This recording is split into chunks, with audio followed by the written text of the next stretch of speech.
kgs, or I want to reduce my cholesterol, or I want to, make myself fit. I want to have a 6-pack or 8-pack, whatever packs you want, right? What exactly do you want? Be very specific. The second thing is, how do I know you have achieved what you have committed for? Like you go and tell your parents, or tell your spouse that, I'll be more committed in my studies. I'll be more committed in my, how do I know? How do I know you are more committed? Is there a criteria by which I can measure it? So for example, again, this health goal, fine. Do I have a criteria by which I can measure? Of course, yes. 1st January, this was my weight. 1st Feb, this was my weight. And next 4 months, I'm planning to actually achieve probably 5 kgs loss, 6 kgs loss, 7 kgs loss, whatever. By the way, did you know weight loss is the #1 resolution people take? Oftentimes, weight loss is the #1 resolution people take. Very few people are able to stick to it, right? Then the third thing is this achievable? For example, I say, I want to lose 5 kgs, but within 3 weeks. Is that possible? Is that even healthy for my body? So the third thing that needs to be asked is this achievable or attainable? Because most people are not able to achieve or not able to stick to the resolutions because either they're trying to change the wrong thing or they are trying to change it the wrong way.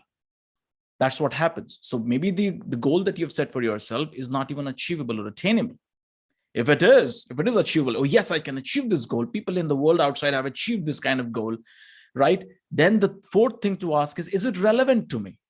Very important. Or am I just looking at people and setting goals for myself? Someone has set goal for themselves that they want to be, a great gymnast. But if that's not my calling, and if I try to set goals in that direction, I won't survive. Suppose somebody comes and says, Avatar, you need to be a great cook. And I said, excuse me, my relationship with kitchen is only eating, nothing else, nothing more than that, right? So that's not relevant for me. It's not like it doesn't sync with my vision, my belief system, my goals, my perspective, what I want to do with my life. So you need to ask yourself, is the goal relevant to me? That's very, very important. And then is the timeline. How soon do you want to achieve this goal? How quickly? How soon? How later? 6 months, 8 months, weeks, days? How long do you want to take to achieve these goals? Once you get this kind of clarity on your goal statement, I want to be healthy by losing 5 kgs, right? Within a span of 6 weeks, because it is highly important for me to keep myself healthy. That's a smart goal. You're talking about all these 5 elements in your vision statement, in your goal statement. So whenever you're talking about setting a goal, make sure your statement answers these 5 things which are layered in front of you. It's nothing vague. It has to come out in writing. And very important, whatever you take from this 26-minute conversation or not, remember this. As far as your goals are concerned, don't just think it, but ink it. Don't just keep it in your brain. Make sure you pen it down somewhere so that you can actually remember those goals. You can actually envision those goals. You can be constantly reminded of those goals. It's so very important. This is precisely the reason why in every company and organization, vision statements are written. As soon as you walk in, you see vision statement written, mission statement written. Why? Because we need to be constantly reminded and be inspired by our goals. Set smart goals. The next thing is shine them up. Shine them up means let this become like a calling for you. When you're setting a goal for yourself, you should be able to wear that goal on your t-shirt in 3 words. That's like you're owning it up. You're emotionally aligning with it. Remember this very, very important thing. It's very difficult to work towards something if you can't see or feel it. Sometimes our goals are not visible. We need to feel them, right? Shine them up. What exactly you want to do? You want to be the best speaker on the planet. You want to be the best, science graduate on the planet, best scientist, best this, best that, whatever. Shine it up. Remember it. Get excited about it. If every single day morning, how many of you experience this? How many of you, when you woke up in the morning today, you were super excited, right? Excited in the chat box, right? Excited in the chat box. If as soon as you woke up in the morning, you were like excited. Wow. Okay. Thank you, Mamta. Thank you, Abhishek. Okay. Thank you, Veena, Pratik, Sagarika. Okay. Excited. So were you all excited about the EduBridge event that is going to span for the whole day today? Awesome. Right? You were excited. When your goals doesn't excite you, when you don't have a reason to wake up in the morning and get out of your bed, it's very difficult to work towards goals. Your goal should be so exciting that, as I said in the beginning, that doesn't even let you sleep. You're like so excited, not out of anxiety, but out of excitement to work towards them, to achieve them, to move ahead. And oftentimes many goals doesn't see the light of the sun because we drown them off under people's opinion, under our own lack of motivation, and da da da da da. So these three things will help you set goals. Thank you so very much. Really love this energy that is coming across. These three things will help you set goals. Now, the second question we need to ask is, how do I achieve them? How do I go about achieving my goals? Okay, I've set my goal. Now, what do I do next, Avtar? Do I like just sit down and watch Netflix because I've set my goal? What do I do next? Right? It's time to celebrate. I finally set my goal. Nothing wrong in celebrating. But how do we start achieving those goals? So the thing that goes in the fourth stage is setting your strategies and actions in place. You need to divide your goal into minuscule steps and strategies to achieve them. For example, if you have set a health goal for yourself that I need to reduce my cholesterol, or you have set a professional goal for yourself that I need to, crack this particular, entrance exam, or you want to crack this particular job, whatever it is, right? How many of you who are listening to me right now here are professionals or students? You can just write that in the chat box so I know whom I'm interacting with. Professionals or students? Okay. We have a mix here. Okay. Students are leading. Okay. Professionals are leading. Students are leading. Professional, student. Okay, good. So everybody is on the track. So I have a mixed crowd here. So you might have a professional goal. You might have an academic goal. You might have a goal that you want to crack a certain exam. You might have a goal that you want to crack a certain kind of job. Now, what do I need to do? What's my strategy towards it? His strategy is basically major milestones to that goal, right? For example, you go from Mumbai to, let's say, Delhi. Then if you're going by road, then you will see, okay, Jaipur, Surat comes, da, da, da, da, da. Those are major milestones. The strategies are major milestones that leads you to the goal, right? For example, if I say I want to become healthy and fit, my strategies would be find out a nutritionist, find out a gym trainer, find out a health trainer, find out the days that I can actually work in. Those are strategies. And then I need to take specific actions to achieve those strategies. See, many times, it's like if I give you a big dosa, you get this in South India, huge dosa, there's spans all across the table. How do you eat that dosa? It's not that you get it in one gulp. You like bit by bit, part by part, you actually consume it. Similarly, goals appear very massive. And if you just look at the massivity of a goal, it becomes very overwhelming and we don't even get started. We start thinking, oh, let me enjoy T20 today, tomorrow I'll start. And the tomorrow never comes. How many of you have given up on your goal because you had a lofty goal but you never got even started? Say a yes in the chat box if that ever happened with you. You set a goal for yourself and then it's like, oh my God, I'll start tomorrow. I'll start next week. Definitely I'm coming. And happens all the time with people who are trying to do yoga and health and da da da da da. Tomorrow I'm starting. Weeks pass, months pass, sometimes years pass. Nothing happens. And I'm vouching for it. That happened with me, right? During COVID time when I came to my hometown, and then I thought, let me do yoga. My life was earlier very packed and da da da da da. And then for 1 year, I didn't even pull out my yoga mat. Can you believe that? Didn't work. And then I said, this is just too much. It's not working. And then I just went and spoke to a gym trainer. Okay, let's get started, man. And then this guy was on my head. Okay, fine, let's do it. Right? So sometimes the goal appears so immense, we don't get even inspired to start. Don't get into that particular kind of, this is a big defection when we start pursuing big goals. We want to see results overnight. Doesn't happen.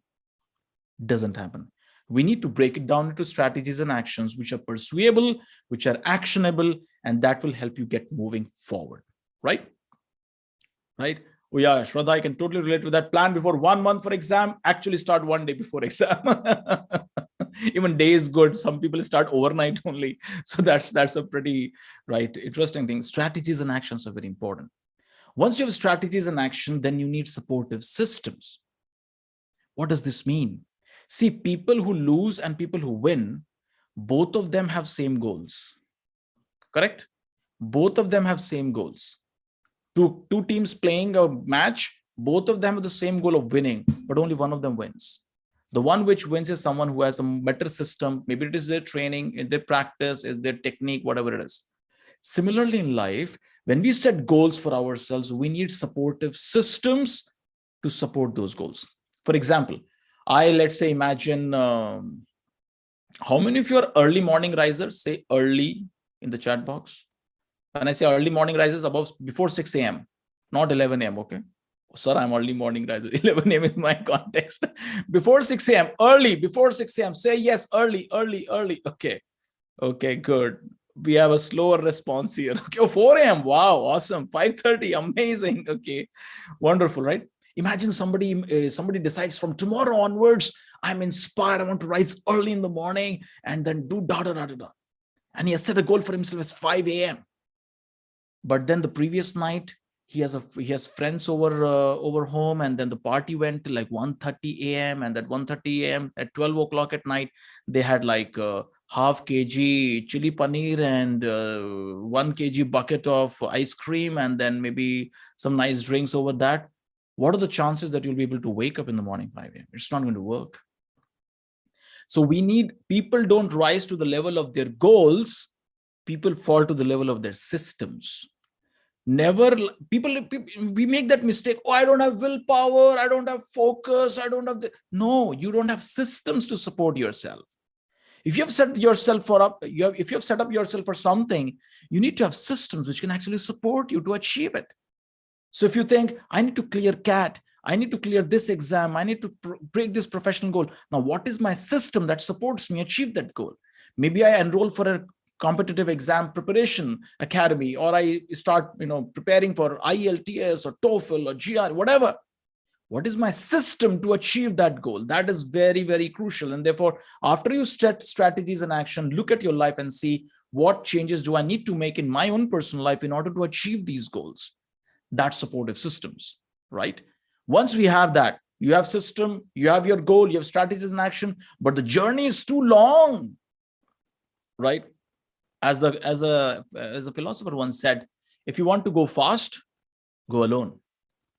But if you want to go far, have people with you, right? Have people with you that actually helps you move forward. So the sixth thing is goal buddy. Someone who knows what are you aspiring for, someone who knows what are you working on, someone who knows where are you heading, where are you moving forward, and who can actually tap your shoulder. Excuse me, my dear friend, you set yourself up for this. Looks like we are getting straight, right? You set yourself up a healthy goal or a healthy diet, and then mama reminds you, beta, there was only one cheat day in 15 days. What's happening? Looks like every day is becoming a cheat day, right? We need a goal buddy. We need someone around us who can tell us it was a good job, and who can also tell us we need to work on this better. This goal buddy is someone who actually helps you, inspires you, a go-to person in your life whom you can go and say, I'm feeling very fudgy. I'm feeling very, how many of you have experienced this? You set a goal for yourself, you started working towards it, and like midway, you are self-doubting yourself. You start thinking, oh, should I really pursue it or not? Is this the real direction? Is this what will actually give me what I was looking for? It happened with me. When I joined Indian Institute of Science and it was so tough an exam to actually crack. You have to write a GATE exam where like lakhs of people appear, and you have to be under 30 to actually get into this institute. And I was there in this institute. And then after 2 months of joining this, I thought of quitting it. Can you beat that? I thought of quitting it. And at that time, it was my dad who came up to me and said, you aspired for this for so long. What is making you fearful? And then I spoke about my fears and apprehensions, and he just encouraged me, and I moved on. And when I moved on, and when I qualified from, in 2 years' time, whatever I had there, or whatever I was fearing or dreading, the situation was exactly opposite of that. The situation was exactly opposite of that. Sometimes we beat ourselves up with overthinking. Good planning is important. Overthinking is not, right? Get started. So goal buddy is very, very important. Someone who can trust you, someone who believes in you, someone who is not condescending, critical, judgmental, or envious of you. Don't make such people as your goal buddy. You go and tell a person who is envious of you, and you just say, this is what I'm thinking. Hey, you won't be able to do it. Tere bas ki nahi hai. You can't do it, right? If you have somebody like that in your life, it becomes extremely difficult. The seventh step is, my time is coming to a close. Seventh step to this is a reset plan. Because no matter who you are, We are going to trip and fall and fail and slip when we're walking towards our destination. What is your reset plan? If you do not have a failure plan, a backup plan, okay, if this happens, what am I going to do next? How am I going to lift myself up? How am I going to recourse my trajectory, right? You go into you take a GPS, you take Google Map, you take a wrong turn. Google doesn't say, I give up on you guys. Yeah, what the hell you are, you keep taking wrong turns. No, Google just realigns. Okay, fine, this is the next route. Okay, fine, this is the next route. Okay, fine, this is the next route. What is my reset plan? If I don't succeed, if I'm not successful, what is it that I'm actually going to do in order to make myself work and move forward in the future? These are the 7 steps which can actually help you, steps for setting and achieving your goals. Identify the areas, set smart goals, shine them up, have your strategies in action, have supportive systems, a goal buddy, and a reset plan. And this would help you move forward in your life. Thank you all very much. I'll stop here. Maya, I'm bang on time, right? It's 39. Okay. So over to you. And I would love to interact with any one of you over my Instagram handle, on my LinkedIn platform. Please feel free to interact, ask questions, consume the content that is all made for all of you, and feel inspired, motivated to move towards your life's choices destination. Thank you so very much. Over to you, Maya.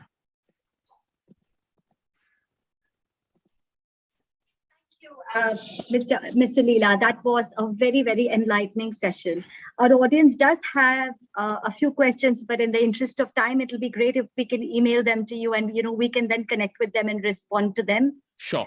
Thank you so much, Mr. Leela. Goodbye. Thanks to my lovely audience.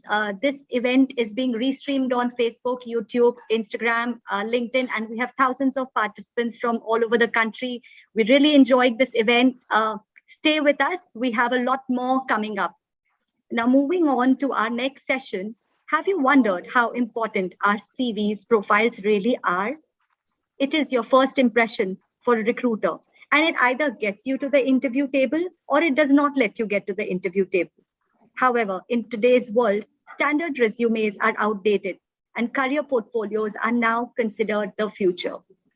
So let me introduce you to our next speaker, Mr. Hardeep Khanduja, who will tell us about how we can put our best foot forward while we create our profile for the recruiters. Mr. Khanduja is the Senior Vice President of Human Resources at Reliance Jio. He is also an international speaker, author, poet, visionary, and an HR leader.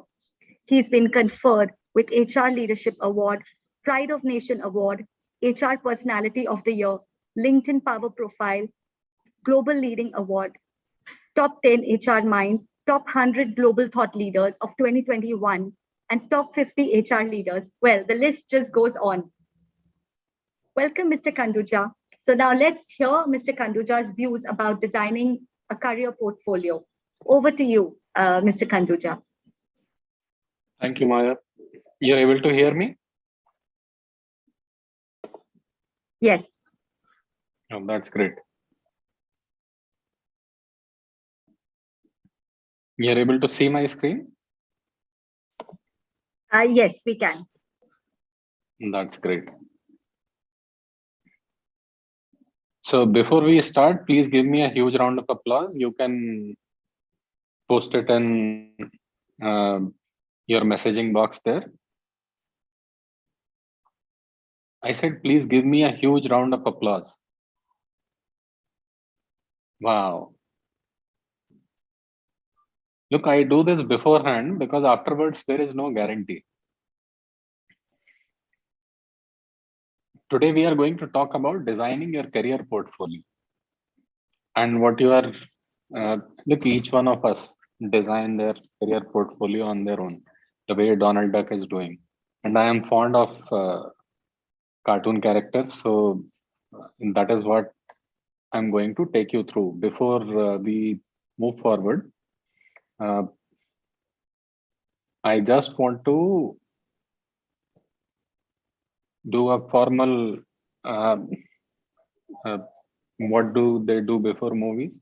That this presentation has movie references, although no parental guidance is required. You will be able to understand them on your own.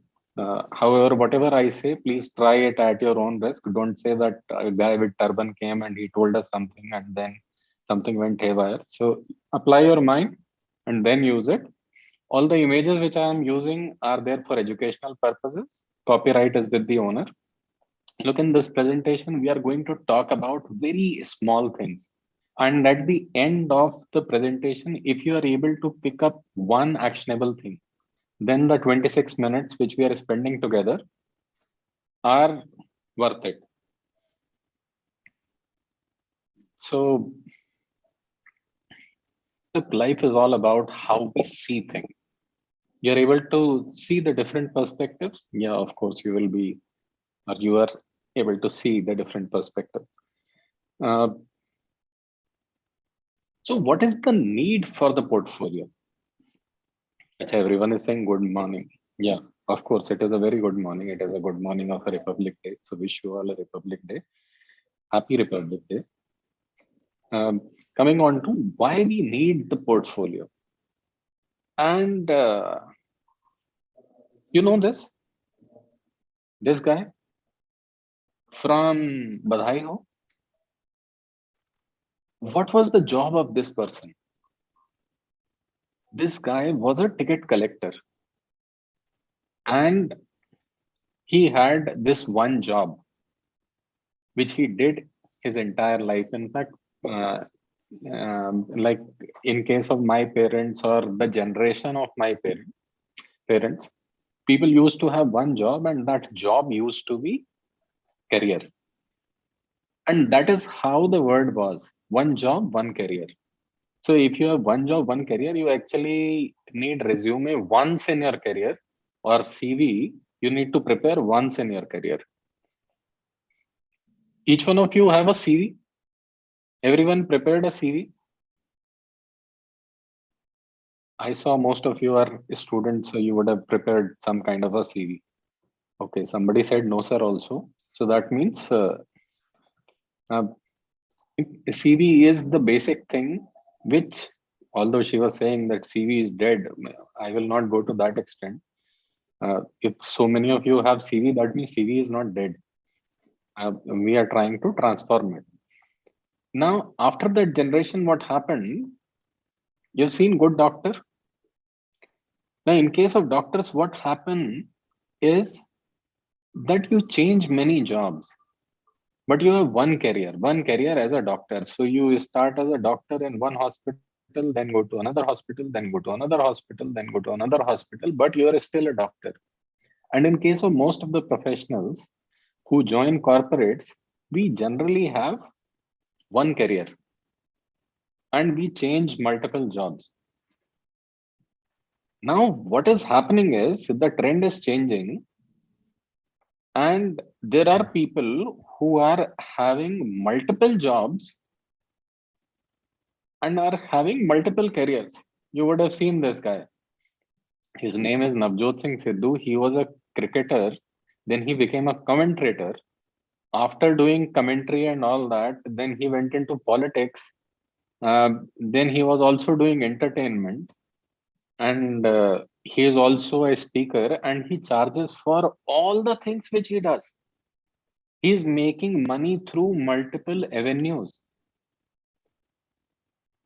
And that is what the example of many jobs, many careers.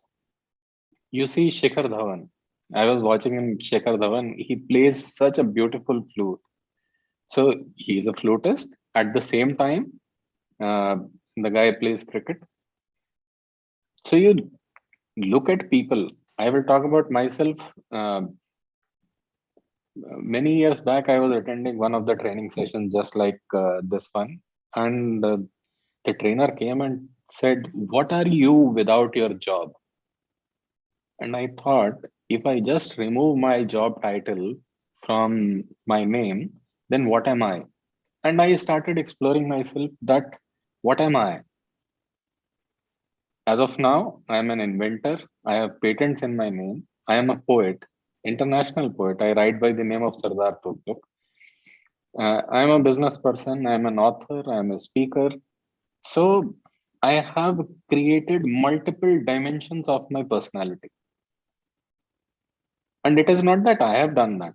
Now, if you go to LinkedIn or Twitter, you will find that people write those adjectives, one word adjectives, and that gives dimensions to your career. Thing is, as of now, as a society, we don't think about monetizing it or taking them as career options, but that is where we are going. Look at traditional approaches. This is how the career goes. You have to get to the top of the career ladder, or this is how you are going to be successful. The new approach, which is that there are multiple ladders, and you can decide which ladder you want to be on at what point in time. So there are multiple opportunities for you, and on various ladders, what is that you are doing at one point in time.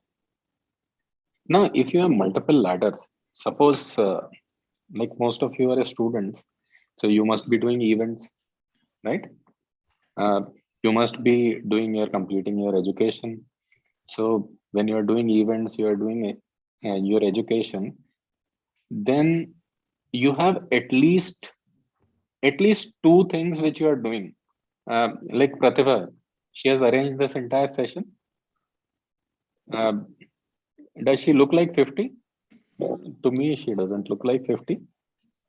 Now, she decided that this is one side of her personality and this is what she wants to do. So, event management is one of her core strengths through which she can build her career in one direction. And she must be having at least 4 or 5 things more, which either she is aware of or she is not aware of. So, each one of you has multiple strengths. Thing is, whether you are aware of them or not, that is something which is important. Now, suppose if I am an author or if I am a poet and if I am a HR professional and if I have to put resumes, will my resume for HR head and resume for a poet, is it going to be same? It cannot be. Because if I try to mix up things, then nobody will give me job as a HR person or job as a poet. So I need multiple resumes. And that is where the need for portfolio comes, that you should have portfolio. And this is something, and you might be thinking, oh, this guy is making up things. No, I'm not making up things. There is a strong theory behind it. This is a HBR, Harvard Business Review article, that how to prepare your career portfolio. So what they say is you start writing that, okay, I'm a YouTuber, I'm a global traveler, I'm a Gen Z expert. And that is how you start linking that you're a global traveler, you are a YouTuber, you're a digital native, and that is how you have become Gen Z expert. So you create a career portfolio map for you. And once you do that, then you realize that in what all directions you can take your career. You guys are getting it? Just say yes, no, then we can move forward, because this is the base of it. Okay, so that's great. Now just think about who needs CV. Apart from you, you are preparing it, so you will need CV. The thing is whether you need multiple CVs or one CV. Apart from you, it is recruiter and the manager. These guys need CV. Now, let's imagine the life of the pie. No, not the pie. The life of the recruiter. Life of the recruiter is very similar to the life of pie. The recruiter is with the hiring manager. No, the recruiter is with the tiger on the board who needs an opportunity. That boss, feed me. If you're not feeding me, then I am going to hunt you only. So recruiter has very clear focus, very less time. Recruiter needs fish to feed the hiring manager. And you are the fish which recruiter is looking for. And just imagine what is the first problem of recruiter. First problem of recruiter is to get the CV. For one job, on an average, there are 250 resumes which come, out of which 88% are unqualified. And it takes 2 to 5 hours, minimum 2 to 5 hours for a recruiter to scan through all those CVs. So just think how much time your resume gets and how is your resume differentiated. So until unless it sticks in the mind of recruiter, your CV is not going to get that importance. So you saw that, right? You saw this. Okay. Now tell me, what did you see in this picture? You will have to type. No, it was not yes, sir, in the picture. Coca-Cola and a girl. Wow, that's so innovative. You saw nothing. My God. Taylor Swift. That's great. 2 glasses with Coca-Cola. Adda matlab Coca-Cola. Lady. Very smart people. Pratibha, you have got people who actually observed the lady rather than reading anything else. Coca-Cola for diet. Thanda matlab Coca-Cola. Sarup is happy that, okay. So guys, I will again show that to you. Here somebody wrote, Karthik wrote, text sentences. That is what the recruiter also sees, text sentences. What I am trying to tell you is there is a pattern for reading. This is how we read. This is called F pattern. We first read the topmost line. That is what we read as human beings. It is not only as recruiters. So you read, this is the focus, the red area which you are seeing, this gets the maximum focus, and then it follows a F pattern. So you go downwards, read some bit of it, and then further downwards.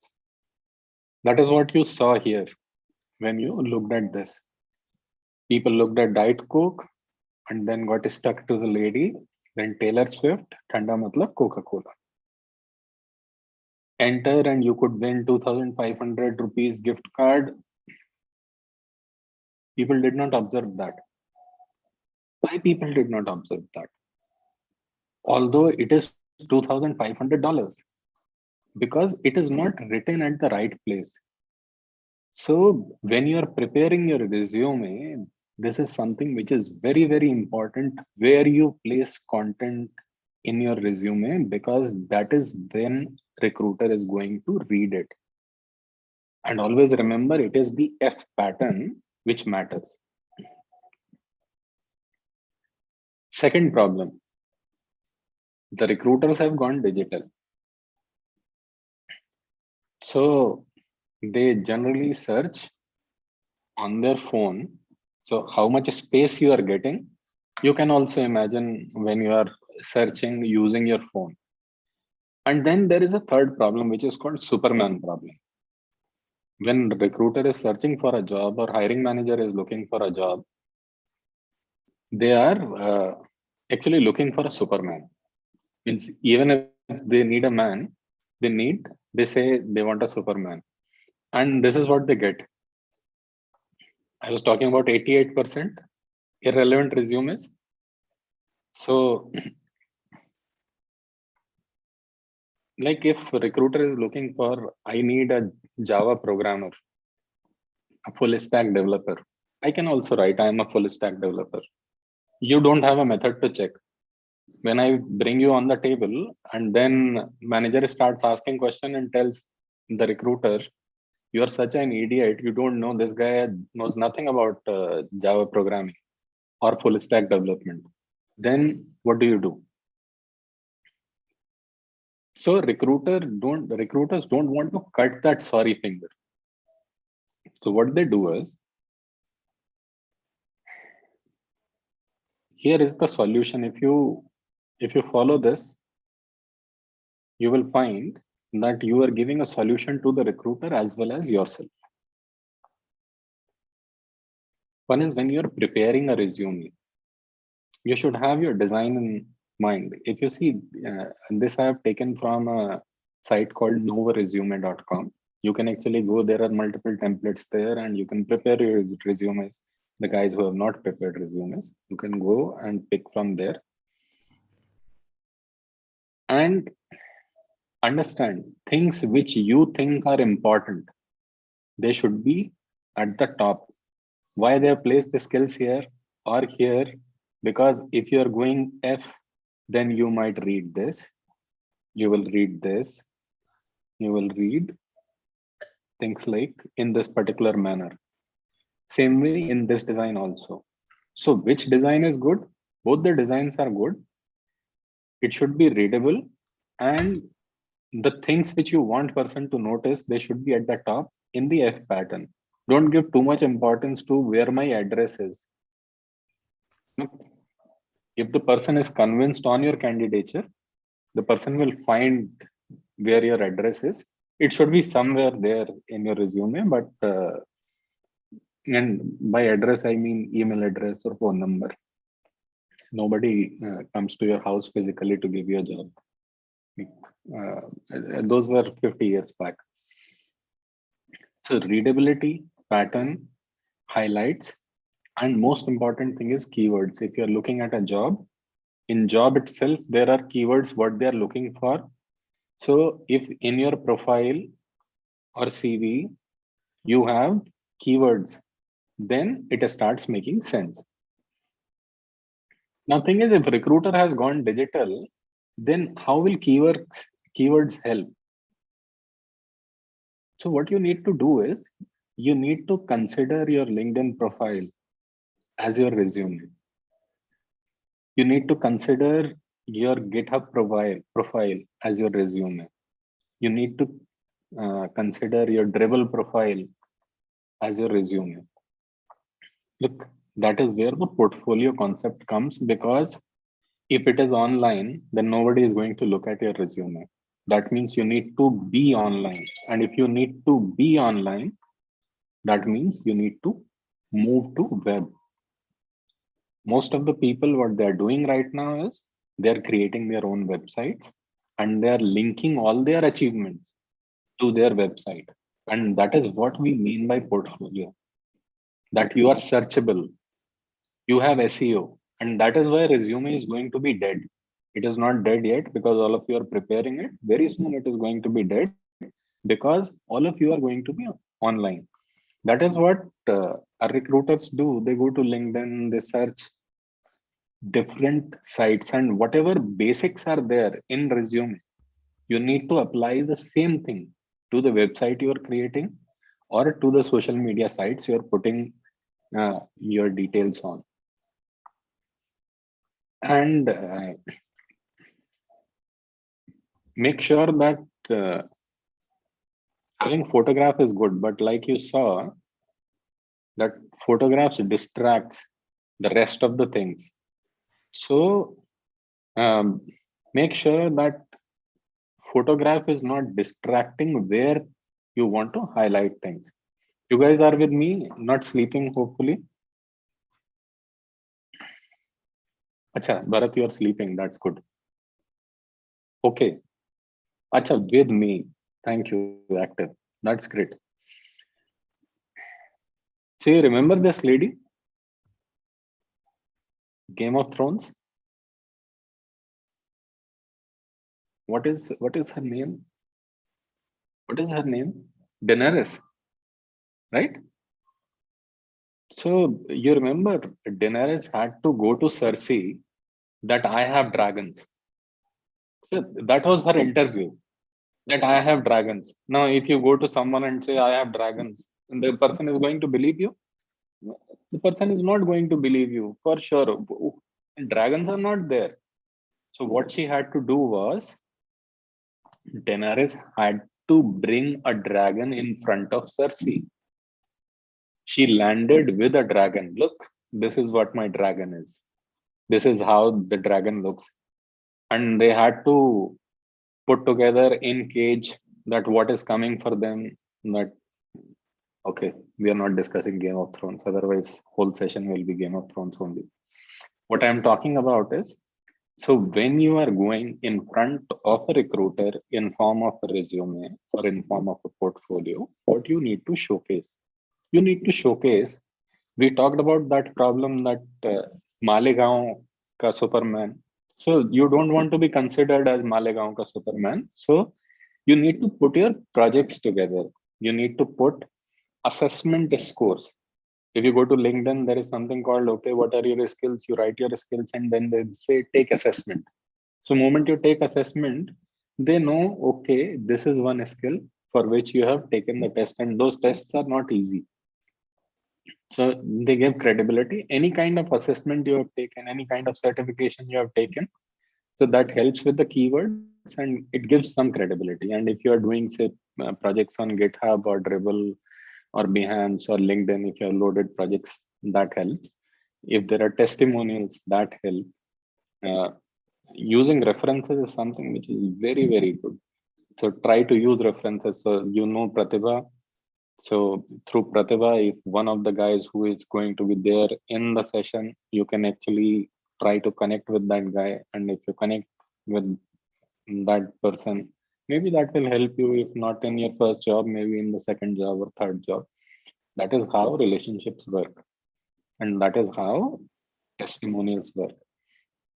So you have to do evidence-based convincing in your resume that, okay, these guys know me, these are the assessments I have taken, and these are the projects I have done. So that means I am the person who is qualified for the job.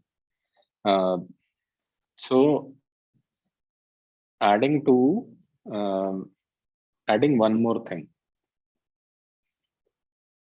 When you're going for a job, look, although we talked about Malegaon ka Superman and all those things, but reality is no jobs fits you 100%. So never hesitate in applying. If you have a 70% fit with the job, that means you are very good.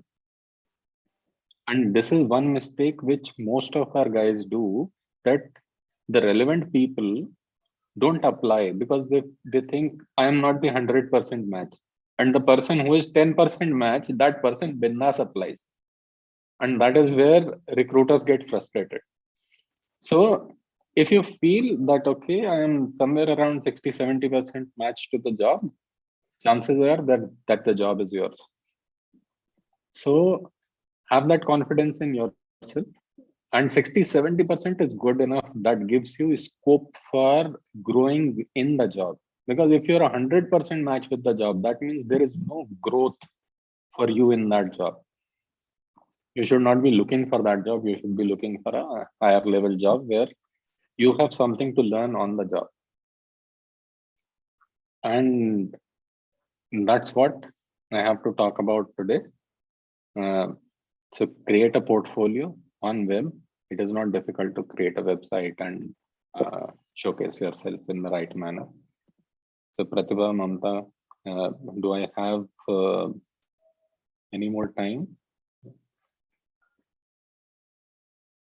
No, sir. We're not. I mean, we finished just in time. Mr. Manish has also joined. Okay, that's great. Thank you so much. So one last thing. Yes. So guys, in case I generally talk in stories, and I have a book called Nothing About Business. In case you have an interest in reading those stories, you can actually pick up that book and read it. It might help you. So any story can change your life. There are some stories which have changed my life. I believe in stories. And that's where I will stop. And thank you. Thank you all for this lovely morning. And thank you, Pratibha, for inviting. We would have never thought that a portfolio could be such a powerful tool. And I'm sure this has really helped our audience have a better understanding of how to present their professional data during the next interview. Thank you so much for your time today, Mr. Khanduja. Our audience does have some questions, and in the interest of time, we'll just email them to you and you can answer some of them, and we can then connect with our audience.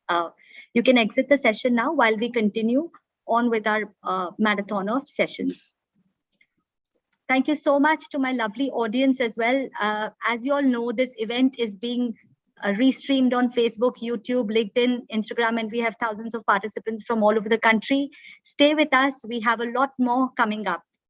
Just to add to this, before we move on to our next session, if you're someone who's looking for a job in one of the trending industry sectors, please visit our website, edubridgeindia.com, and explore some of the courses that you can see there. We have some new 110% job guarantee programs, which means we either help you get a job or you get your money back. We have a superb resume builder also on our portal, which you can use to make a beautiful resume and portfolio. So now our next session, it focuses on something different. It focuses on something that matters the most for the youth of today. It's any guesses?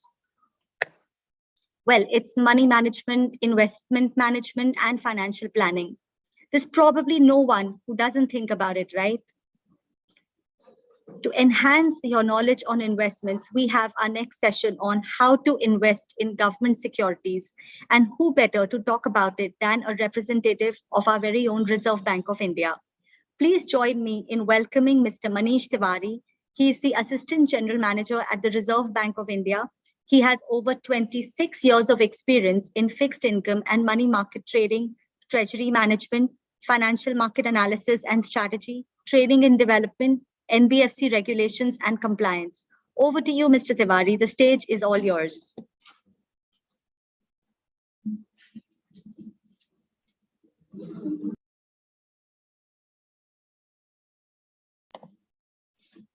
Mr. Tiwari, you are on mute at the moment.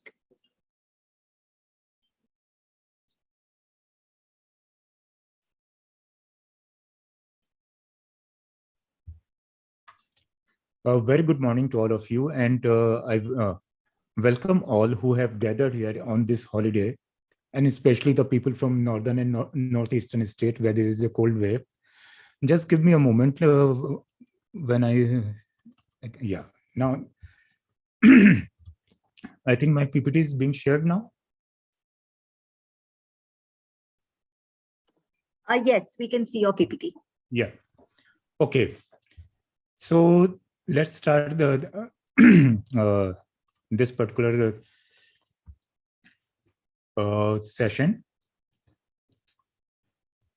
We all talk about money, but this is one subject which is actually not taught money management in schools, despite a very, you can say, important need of it. Anyway, today we will. I have taken liberty to talk about investment in general, and then we will move to our main topic: what are the government securities and how to invest in them.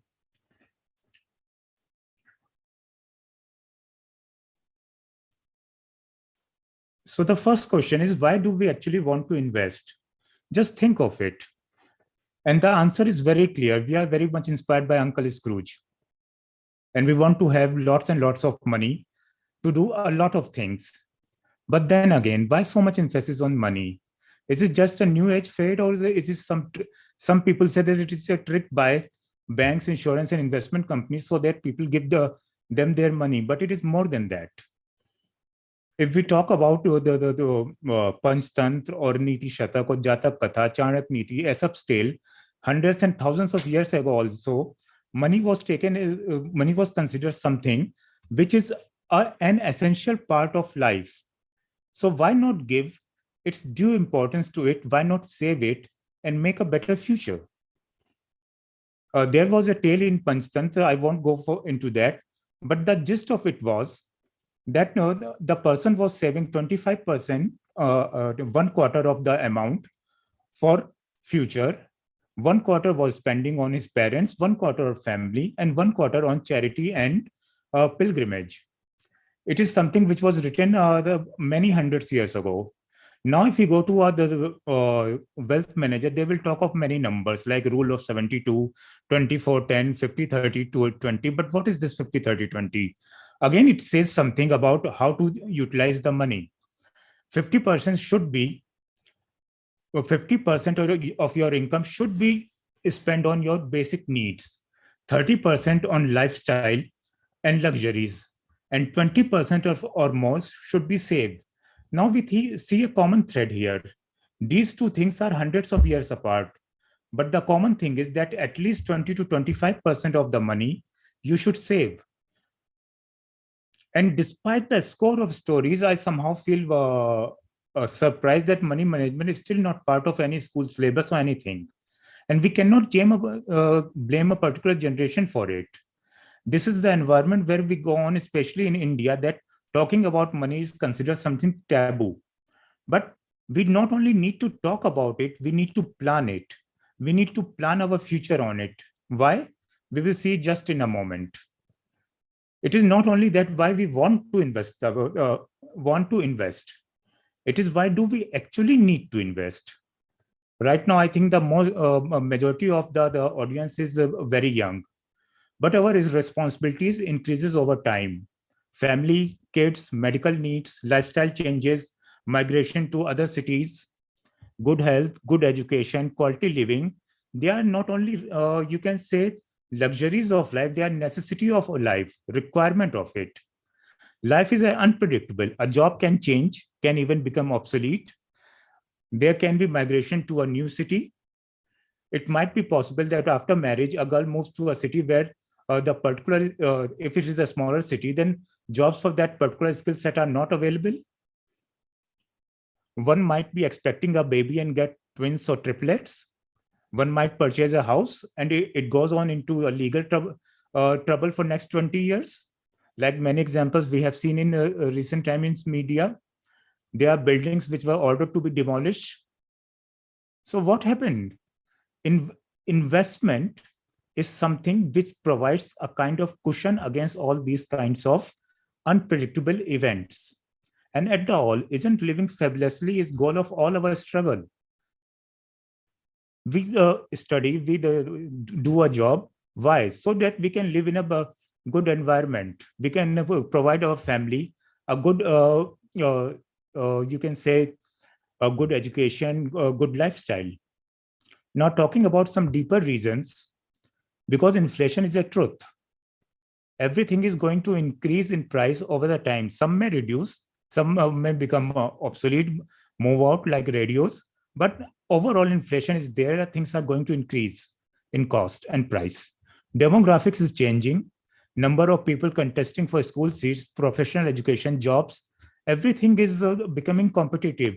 Cities are expanding vertically. More demand at one place and not a proportionate supply. Quality resources, schools, hospitals, residents, everything is becoming scarce. Jobs are becoming competitive. A normal degree is no longer the short guarantee of, you can say, a good job or promotion. Many people feel that after 5, 10, 20 years in job, they need to go for a very specific domain-specific course or senior management course. Companies are no longer able to fully take care of employees. In fact, in India, there were hardly few companies who actually tried to do for employees as much was needed. And then a social security infrastructure is not there as of now, a fully fledged. There are some things like some pension schemes, this and that, but not fully fledged. Like we heard stories like in US, people are working for up to retirement at 65, only to find that they cannot be debt free. They will need to work 10, 15 years more. Just imagine a person working till 80 years of age just to become debt free. And here is the money management and investment comes into picture. And why we need to invest at young age? Why we need to start investing at young age? There are only two reasons. One, every penny counts. It doesn't matter if you have a 5-figure like 10,000 rupees saving, only then you can start investing. Start investing with anything you feel comfortable with. Like in childhood, we used to have this gullak. And we used to put quarter, half a rupee. And magically, it used to become like 100, 200, 500 rupee over a period of a few months. Just imagine that happiness. which we felt at our childhood. And second, compound interest is magical. You invest, you get profit, you reinvest, and it grows. It grows magically and exponentially. And also at the same time, compound interest is cruel when it comes to loans and other things. Like in this COVID period, which was completely unexpected. In this period, many people missed some EMIs, like 3, 4, 5 EMIs. But when their loans get restructured, they had to pay 10 to 20 EMIs extra. They missed 3 to 5, they are going to pay 10 to 20 EMIs extra. Just imagine what happened to someone who missed 1 year of EMI payments. So compound interest works both ways in a very powerful way. Make it work for you. Start investing early, reinvest that profit, and let your amount grow. There are many kinds of investments. Like you can say there are stocks, there are mutual funds, there are bank FDs, share market, there are bonds, corporate bonds, as well as government bonds. There is insurance. Well, for insurance, I'll say that I do not consider it personally. It's my personal opinion. I do not consider it an investment. I'll say that take the good term insurance policy, take a good medical insurance policy, and consider it necessary expense. The stock market is highly volatile. Just many of you must remember what happened in 2008. Then in early 2020, the stock market plummeted, and many people who were heavily invested in mutual funds or in stock market felt a kind of, you can say that some of them had to realize loss because of need of money. Some felt very bad, and some people couldn't even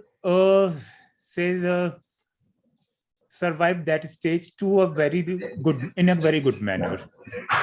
So that is where the diversification come into picture. What is diversification? It is simply to spread your investment amount in more than one asset class. Or you can say, in other words, it's a way to minimize risk. As the old adage goes, do not put all your eggs in one particular basket. So that is diversification. You have different asset class. You distribute your investment amount into different classes. They are stocks, debt securities, cash, real estate. Or if you cannot right now spend in real estate, you can go for real estate mutual funds. I think there is a lecture on mutual funds also today. So this thing will be taken care at that time. Now, this is something very, very useful. This is a research of 10 years on different asset classes, the return on different asset classes: equity, that is stock market, gilt fund, government securities, liquid funds, bank FDs, etc., gold, and average. Now, there have been at least 40% of time where the government securities have outperformed the stock market. And in this particular time period, 3 out of last 5 years, gold has given a negative return. So that is why you need to spread, because what is going to actually grow next year or next to next year or in future, it cannot be speculated at the moment. It will change based on the reality of that particular time period. Now, how to diversify or spread this capital? You can, first thing, diversify between riskless and risky investments. Then diversify between different asset classes, then diversify in each asset class what you actually want to invest. Now, what are risky the asset classes and what are risk-free? Let's see. Stock market, definitely a risky proposition. Mutual funds, again, part of stock market. Gold, as we have just seen that 3 out of last 5 years in that particular research period, it has given negative return. Real estate, again, it cannot be said that it will always grow. Bank deposits, including FDs, up to 5 lakh rupee in one particular bank is insured. Above 5 lakh, again, that is not that risk-free, but we can say that the banking segment in India is comparatively stable, especially in when we talk about some big banks. Corporate bonds, they are companies who issue bonds for some period, but what happened to those particular bonds? Sometimes companies actually go bankrupt. Insurance, again, I'll not count it as an investment, but yes, it is one of the asset class. Now comes the government securities. Government securities are near risk-free investments. Why? So now here we start our main topic. What is a government security? It is basically a bond. A bond is simply an agreement between a borrower and a lender. A borrower is someone who issues the bond, like a corporate, a government, or a municipality in some particular countries. And borrower can be anyone, like a company, NBFC, bank, even an individual. In fact, India is one of those rare states where individuals have access to both primary market and secondary market as far as government securities come. Basically, a government security is a tradable instrument issued by either a state government or central government.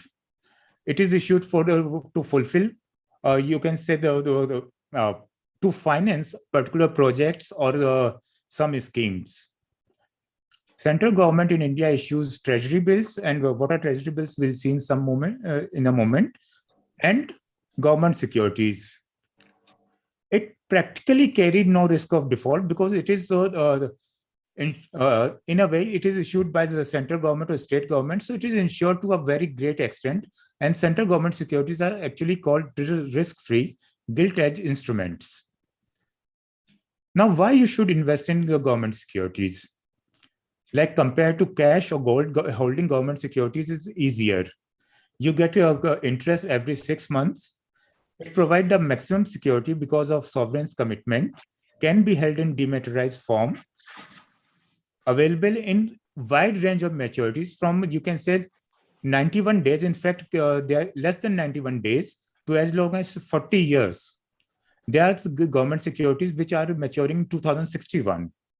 You invest for one time, you get that interest for next 10, 20 to 30 years, depending on which security you are buying. And one more thing, compared to the comparable instruments like FDs, etc., they give better yield, especially the longer term securities. Can be sold in secondary market to meet cash requirement, can be used as collateral. And central government securities and treasury bills are quite liquid. So you can always sell it in secondary markets. Now, what are the types? There are 5 types. One, dated central government securities, treasury bills, cash management bills, sovereign gold bond, and state development bond. Dated government securities are the securities which issued by central government for the different tenures like 5, 10, 20, 30, 40 years, even in between. Like this example, 667 GS 2050.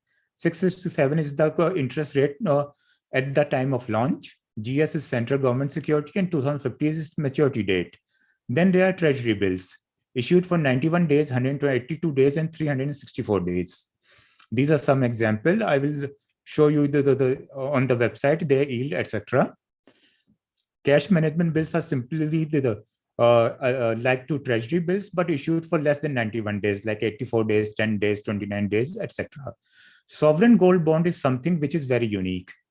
It is perhaps one of the, in fact, not perhaps, it is the best substitute to invest in gold. Because when you invest in gold, you are actually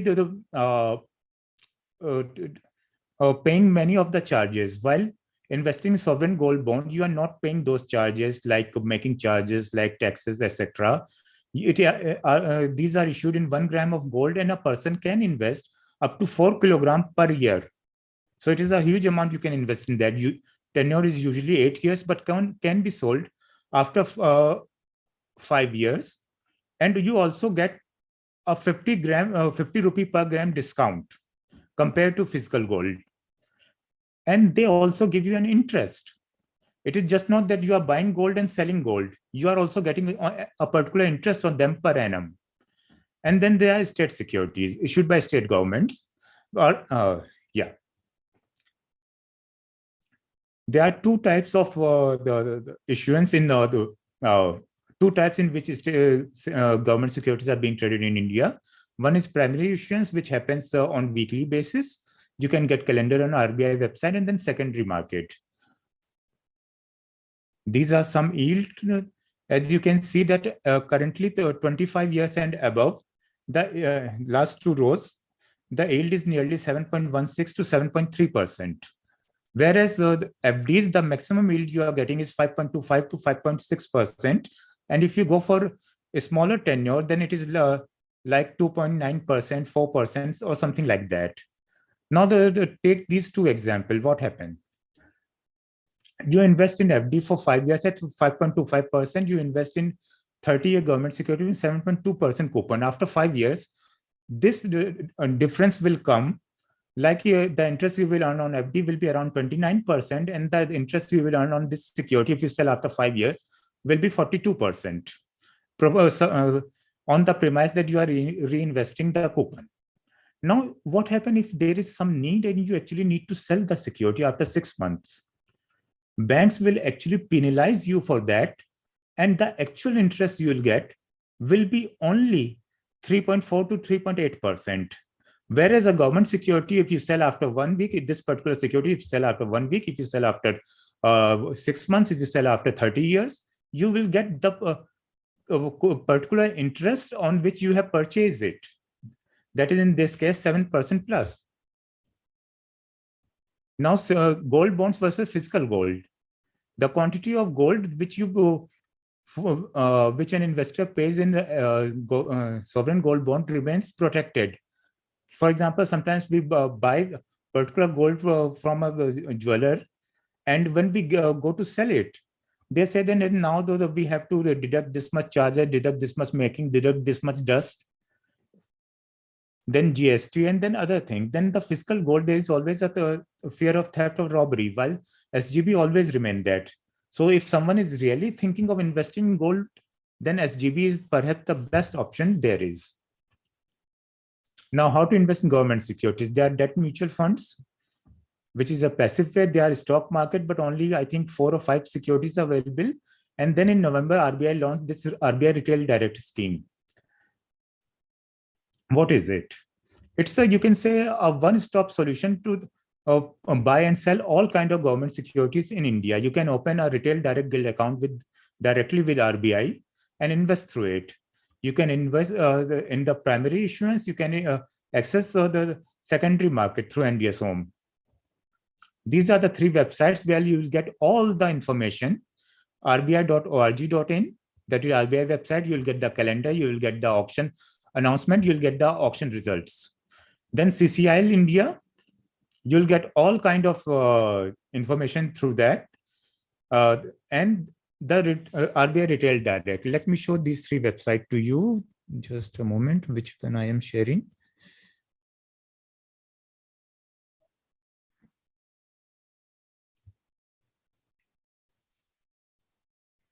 New share. Yes. This is RBI website. You go into the press releases. You'll get all results of 91 days, 120 bill auction, etc. You'll also get auction of Government of India dated securities. You'll get announcement and everything. Then CCIL India website. You go into this particular segment, that is research. Go into CCIL publication, market update. You'll get weekly information of what is the yield, everything like this 30-year security. It is getting a yield of 7.22%, 7.23% right now. There is 40-year government security getting a yield of 7.23%. Compared to the bank FDs, they are actually quite good. Then again in CCIL publications, there is something called their monthly magazine Rakshitra. You'll get a hell lot of information in this particular magazine, all kind of securities, their issuance, their history, their current yield. And now we come to our main feature, RBI Retail Direct website. Welcome to RBI Retail Direct, the first of its kind initiative by Reserve Bank of India. RBI Retail Direct is a one-stop solution for all individual investors to invest in government securities. You can now invest in central government bonds, state government bonds, treasury bills, sovereign gold bonds. For the first time in India, investors can access primary and secondary markets for all these instruments. Reserve Bank of India Retail Direct is a retail investor-friendly UPI and net banking enabled online platform. Open and maintain a retail direct gilt account directly with the RBI. Participate in primary issuances and trade in the government securities secondary market without any intermediary. You can now invest safely. Choose a maturity period that suits you best. Get stable returns and have the added freedom to enter and exit your investments as per your needs. You can open an account and trade free of cost. All of this is backed by a trustworthy and stable infrastructure. If you are an investor looking to diversify your portfolio, seeking stable returns, and contributing to nation building, then RBI Retail Direct is the solution you need. Participate, invest, trade with RBI Retail Direct. To learn more, log into the online platform now. So this is the RBI Retail Direct website. If you go into the this particular segment tour, Welcome to RBI Retail Direct. just a moment, you'll get all kind of the information, bond basics, types of government securities, factors affecting them, their yield, price yield relationship. There are videos on all. Then there is a good tutorial on how to log in the website, how to place your bids, how to withdraw bid, how to be your allotment, your holdings, the coupon data, redemption, everything, and also for the secondary market. Register for NDS home, set your market watch, placing order, everything. So all kind of the government securities issued in India are available for investment and trading on this particular platform. And let me tell you, there are hardly a few nations in the world which provide this kind of access to primary market as well as secondary market to retail investors.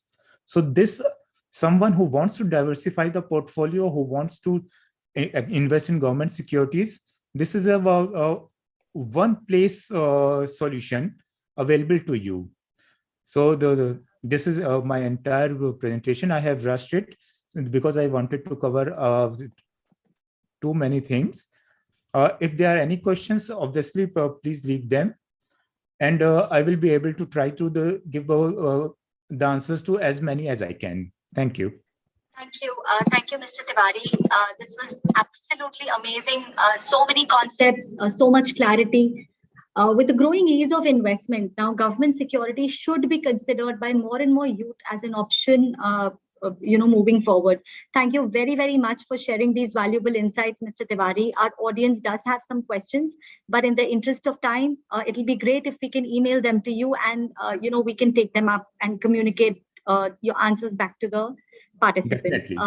You can exit the session now while we continue on with our marathon of sessions. Thank you so much once again, Mr. Tiwari. Have a wonderful day. You too. Thanks a lot. Once again, thanks to my lovely audience. It wouldn't be so much fun without all of you and such an enthusiastic bunch we have here today for SkillsFactor 2022. As you all are aware, this event is being restreamed on Facebook, YouTube, LinkedIn, Instagram, and we have thousands of participants from all over the country who are viewing these sessions. Stay with us. We have a lot more coming up through the day. Thanks to UNICEF, Yuva, and Southeast Asian Information Center for collaborating with us on this event. Well, now talking about money, have you all ever thought, how all this data is really maintained, or where all the transactions, financial information, how do we maintain all these records? It must seem like a puzzle for so many who are new to the finance world. Now let's solve a part of this mystery for you and move on into our next session based on one of the most popular tools used by finance professionals. Yes, you're right, it's Tally. There's several Tally certification courses available in the market. In fact, EduBridge also offers a certification course, with Tally and GST. Please welcome Mr. P.N. Murthy, the National Head of Placement Services at Tally Education Private Limited, to talk to us today about career opportunities once you're Tally certified. Mr. Murthy has served several leading IT companies during his tenure and also successfully executed state and central government skill development projects. He's been associated with universities for industry meets and has been focusing on employability of youth as a part of Tally. Thank you, Mr. Murthy, for joining us here today to share your thoughts, and the stage is all yours now. Thank you very much, Maya, and I welcome all of panel members. And before I start, I would like to thank EduBridge Learning Management team, and especially Girish Singhania. So before I start my scope in the Tally, I'll share my screen.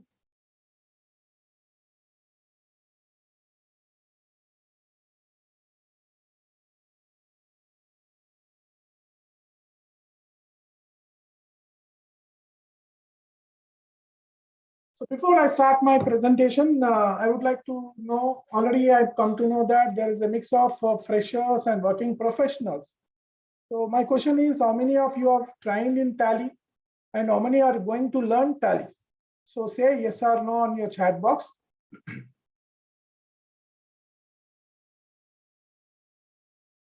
So I divide my presentation in two parts, that is about Tally product.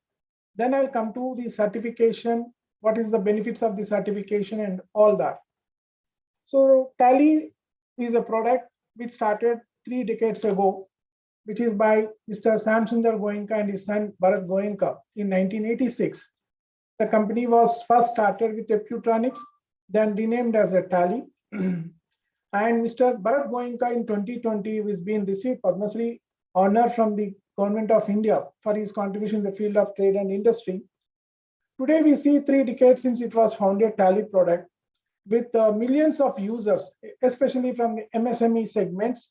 Millions of users are using in over 100 countries, with 28,000 partners network which we have for the customer experience in the form of sales, support and services.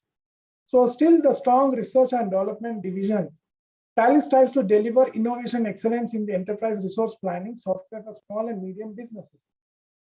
So this is a brief about the history of Tally, and I will take you the phases of Tally, how it has grown from starting to till now. If you look at it, started in the year of 1988 to 98. It is called Putronics, the world's first codeless accounting software. It has been started. Then it is named as a Tally in 92 and 96. Then it has made some changes in the management currency and budgets in 96 to 2001. Then we added Tally ESS and 0.5 on XML, ODBC and data syncing in 2001. Then it has taken new shape of 2005, Tally 7.2 version, including the VAT and VAT taxation engine model are being added to the Tally product. In 2006, we have concurrent multilingual and Tally phonetic keyboard, payroll, etc. We have added the features.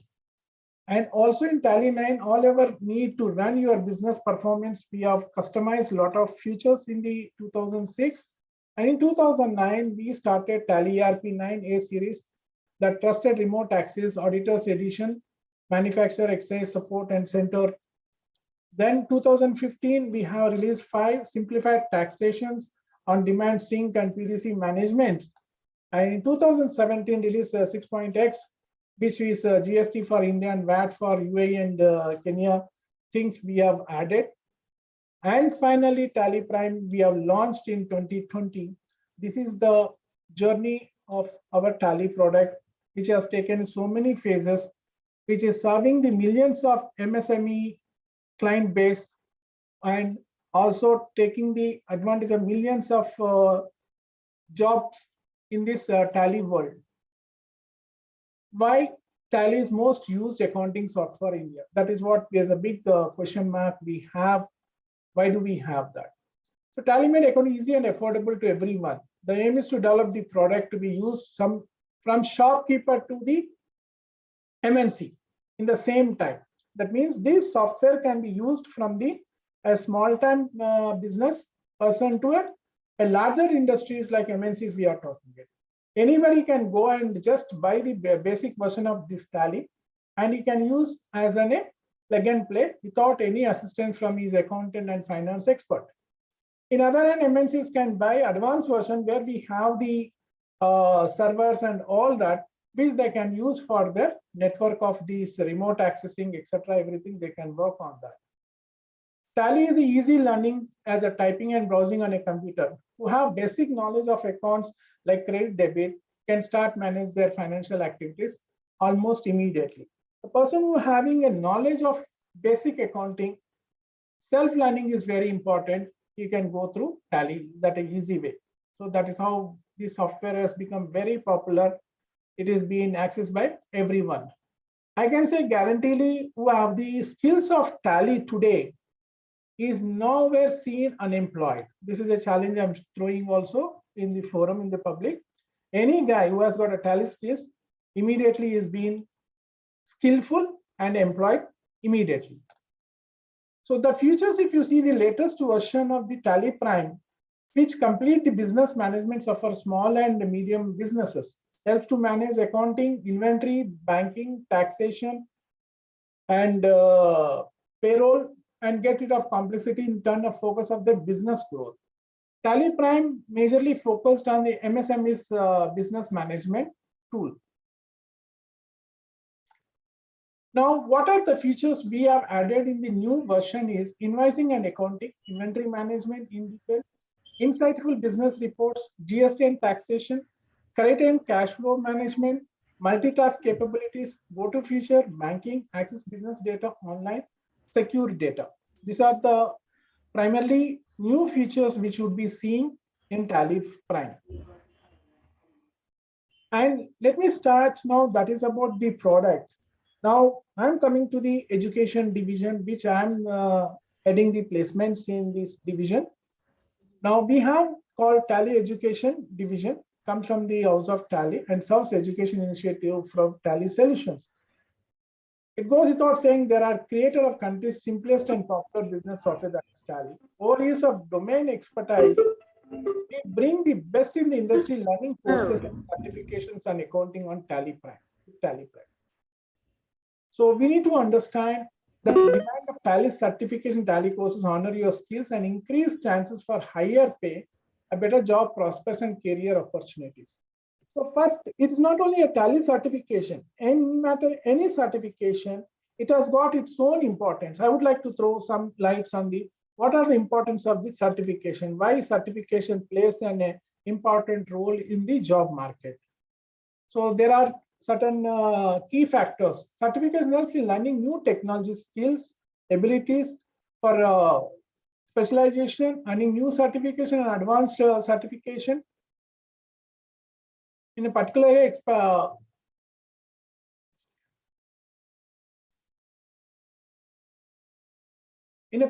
of expertise by helping advancing their careers, it will be helping it. In a generic way, I'm talking. We have done some research on the certification, the skill gaps in the industry, how it will adverse the performance of the organizations. Impact of skill gaps of the organizations, if you look at the skill gap, increased stress on your existing employers, it talks about 16%, difficulty meeting quality objectives, that is projects, products, and deliverables, 16%, increased project duration, because the skill gap, it will definitely delay the project durations, it will be in 13%. Declining customer satisfaction, if you are not giving the quality service to them, it will decline to 12%. Delayed deployment of new hardware and software, it will be 11%. I have a practical experience of this. One of the leading universities, they have acquired the hardware of 100 computers, but they are not able to utilize that because of lack of manpower having the skill set using the software and hardware. Which we have took this initiative and we have completed them, training them, and we made them to utilize that hardware. So increase operating cost 10%, increase talent acquisition cost. Since there is no skillful people, I have to acquire more people and specific talents. That is going to increase it 10%. Loss of business to competitors, another 10%. And others is a 1%. This is the current scenario, the skill gap in any organization if they don't concentrate on the skill gap training programs to existing employees. Now coming to the how this certification, job effectiveness after certification, that is all my major discussions today. So if you look at the quality of my job is improves 27%. I'm more engaged with my work 18%. If I've had a skillful certified, I'm faster at my performing job 16%. No difference in effectiveness 9%. I received a raise, that is a salary hike 9%. New job or a plan to seek one at a different organization 8%. So you get a lot of opportunities when you are certified that will be stands out different from the others. You are definitely going to get a better opportunities. I have fewer errors in my work. I received a promotion. So promotion also be expected once you are very skillful and visible that you have skill in particular area. That will be motivation, and others is a 2% you can see this. So this is the importance of the any kind of certification which have the more weightage in the job market. So that is how certifications place. Now, if you see, there are different kinds of certifications we get from the universities, from the vocational institutions, or from the edtech platforms also, which are morely endorsed by the industries, the certifications. You look at the how your skill will be scaled up, how your skill can be visible on the basis of your learnings and all that in the certification. So if you look at our Tally certification, what it is we are focusing on, that is, we focus more on the quality content. And we have two types of certification modules. One is instructor-led training, and that is through our huge network of centers. We have 22,500 network centers across India. And also we promote the certifications to the number of universities and colleges. And also we started the online courses, the self-learning modules based on the specialization of the certificate courses. Anybody who wants to be improves his knowledge, particular areas like GST, payroll, and that, we have these self-learning modules on that. And also we integrate the case studies for each course where you can get more hands-on experience on the modules and keep close on industry updates and requirements. We continuously do a lot of research on the industry demands on the product and the employability skills, what exactly they're looking at. We will keep amending in my course curriculum also. So we always make it relevant to the current industry requirements. So the courses which we does with a lot of curated by industry experts. So we have app, Tally app also is there where they can access the content from anywhere. And also we make them creating mastering out of job interviews. That is, we have, since I'm adding the placements, we have a lot of extracurricular activities on the job activities, events, etc., conducting the job fairs, everything. Assessing securing job at a learner desires. So we leave it to the learner what kind of job he wants to do that way. And coming to see, we have already reached out to nearly 4 lakh learners are benefited with our certifications. We have a network of 2,500 and 22,000 plus colleges have already doing this Tally curriculum along with the BCom syllabus. And whereas 100 plus universities has been incorporated Tally as the main syllabus for the commerce graduates. And if you look at what exactly the accounts domain is skill set, communication skill, analytical interpersonal skills, knowledge of accountancy software, primarily because the use dominate in the Indian market is Tally. And apart from Tally, they have other accounting packages which they will be doing that. And strong in mathematical calculations, understanding accounting procedures, ability to work for longer duration in month. This is the basic skills are required for our learners who are aspiring for the accounting domain. Let us see what are the career sectors are mostly demand for this accounting plus with tally. Financial services, banking, IT and ITS, law firms, hotel management, accounting, audit firms, government services like civil service, entrepreneurs, startups also we have career opportunities where they can start up for the freshers. And if you look at the accounting domain career ladder, if I start from the bottom, we start with the entry-level jobs like an accounting clerk, where we call as a junior accountant or an accounting executive, trainee, assistant accountant, whatever it is. So the career starts from there. Here, wherein apart from the accounting, he also needs some accounting software skill set, wherein the tally plays a vital role for the entry-level jobs and easy for him to enter with the knowledge of tally there.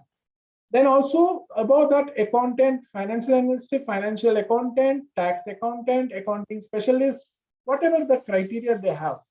Yes, for analyzing for them also, apart from the accounting, tally knowledge is required, accounting manager, control, vice president, chief accounting officer, or chief financial officer. These are the basic criteria which we look upon the in account domain career ladder.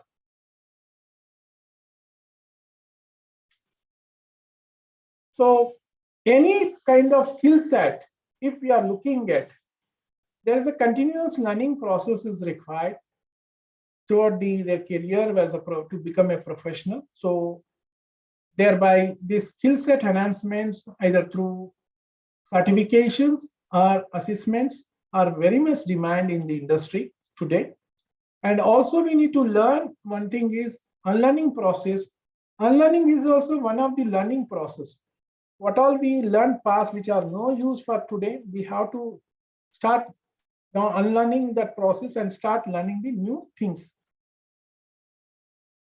So that's it about certifications from my side. If I'm open for any questions and more details, you can log on my tallyeducation.com website. You will be getting more information about our certifications and everything.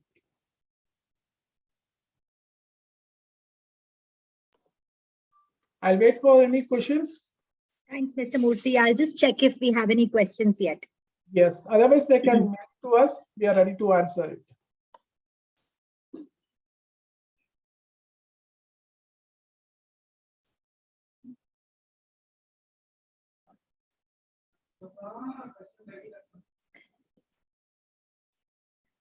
No, I think we don't have any questions. Everyone's just, said that it was a very informative session and they will get in touch with us if they need anything else here.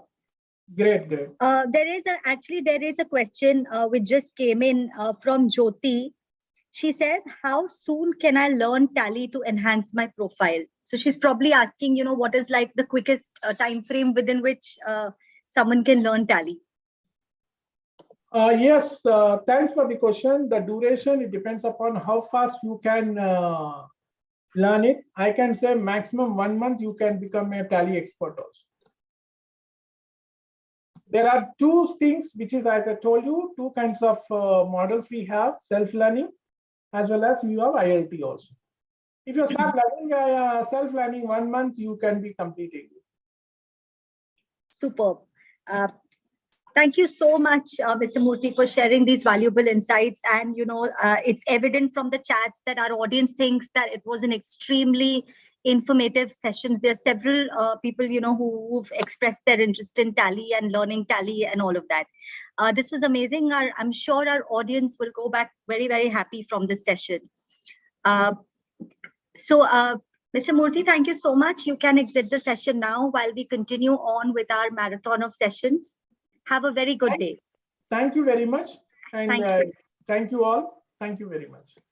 And thanks once again to my enthusiastic audience. It's a lovely audience, very interactive, and it's really fun doing these sessions when we have such a good audience. Just to reiterate, this event is being restreamed on Facebook, YouTube, Insta, LinkedIn, and we have thousands of participants from all over the country. Stay with us, guys. We have a lot more coming up through the day. We would like to once again thank UNICEF, UVA, and Southeast Asian Information, the Road Tracks, for collaborating with us on this event. Moving on now from a software solution like Tally, we now talk about something that's a buzzword today. We all have heard of the term big data, but what does this really mean? Let's welcome our next speaker to talk about what big data is and its future. So we welcome Mr. Narendra Sen Gupta, VP of Banking and Capital Markets Practice for Insights and Data, representing one of the largest names in the technology sector, Capgemini.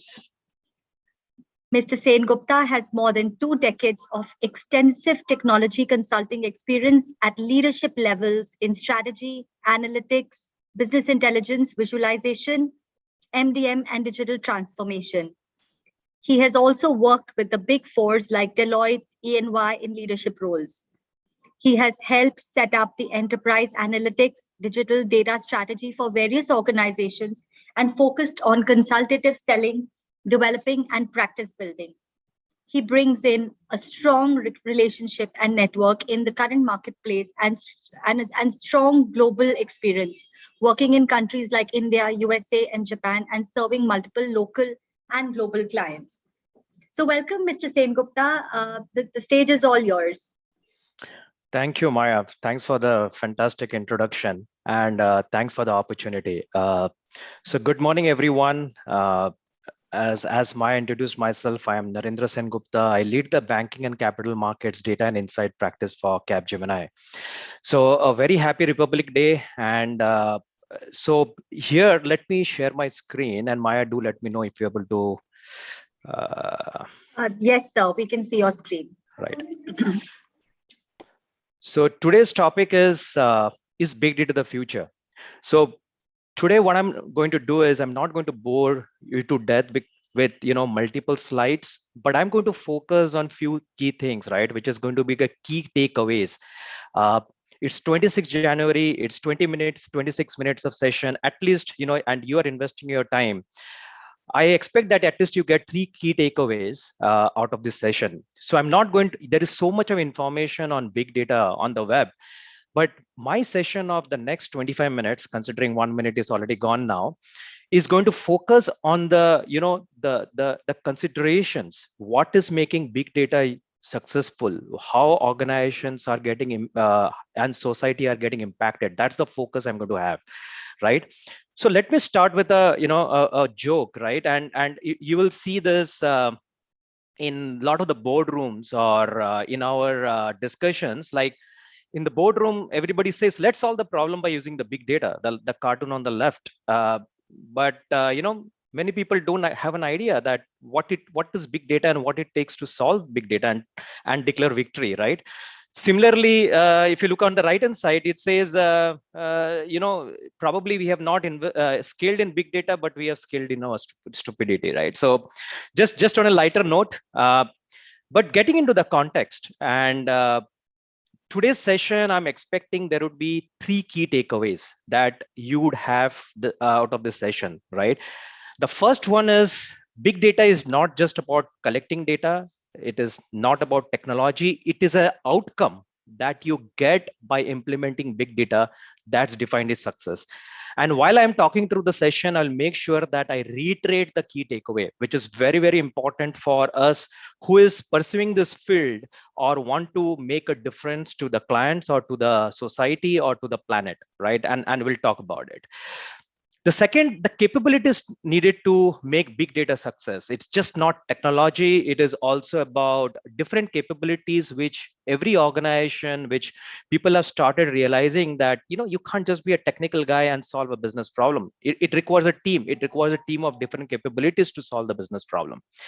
And the third most important thing is with big data, sorry for the typo, comes responsibility, trust, and ethics. And I'll cite some examples. There is a speed at which big data is moving, but there are some few speed breakers also on the way that we have to be really worried about. So let's get started with the session. So we are hearing that we are constantly bombarded with saying that the data is increasing, and you look at any website, you look at any place, we keep on hearing data is increasing from terabytes to petabytes to zettabytes and so on and so forth, right? But when it comes to big data, it's just not about the size of the data. It's also at the speed at which the data is moving, right? And you hear these terms like real-time data, batch data, that's the speed. And it is also the variety of data that you are coming across, right? And when I say variety of data, it could be an audio data, it could be visual data, it could be text data, and so on and so forth, right? And by definition, and I'll not repeat what the definition is, it's the 5 V's. You search on big data, people say big data is all about 5 V's, right? So what is happening is, and while we are generating huge amount of data, what is defining success? Success is getting defined by how are we getting all this data and basically integrating them to make a context from it to enable business, enable organizations, enable society to get the benefit about it, right? And I want to say it in double quotes, that it is about the contextual insights that you get out of the data that you're collecting defines the success. And I'll take you through some examples to help you relate to when I say that, what it means and why I'm saying that, right? And you saw the cartoon on the first page, right, where everybody is saying that, hey, you know what, we have big data but we have challenges. Now if you do your research, or if you look at the website, you will see 60 to 70% of the organizations claim that we have adopted big data, but most of them, very few of them, let me put it the other way, very few of them can declare victory. And you know what the reason is? Because the interpretation of big data is very different. People feel that, you know, now I have Hadoop, I have Spark, I have big data, but it's not about having Hadoop and Spark which defines big data. It is about how, and I'll basically, the success of big data, and this is very important. One of the key takeaways, which I feel, and I thought I should flash it out. The success of big data is not just about more data, but it is to how it allows you to see new, how it allows you to see different, and how it allows you to see better. That's what defines success, right?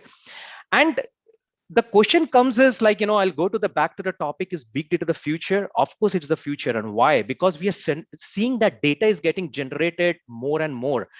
And I'll give you a very simple perspective how data is getting generated. And I'll take a very, very simple example. Everybody uses Google Map, right? How is it making our life easy? How is it helping with its outcome? How is it helping us to get the right direction? If I flash back 15 years back, location was always there. I remember, from Mumbai to Pune when I was traveling, I used to have, if I lost the way, I used to ask the local panwala or the shopkeeper, hey, how do I go to the destination? So guess what? The information was there. The information was sitting with the shopkeeper. The information was sitting with the panwala. But what has happened is now all this information is getting datafied, double quotes, datafied, right? So what is happening is we are getting more and more contextual information, which is helping us to get more informed decision, right? I just took the example of, the how the location information got datafied. But just if you look around, every aspects of our life, everything that we are coming across is getting datafied. Guess what? It's a fantastic problem to have, because right now we only had organization data, but now we are getting external data, what we call as alternate data, to basically do a further analysis and then make it better, right?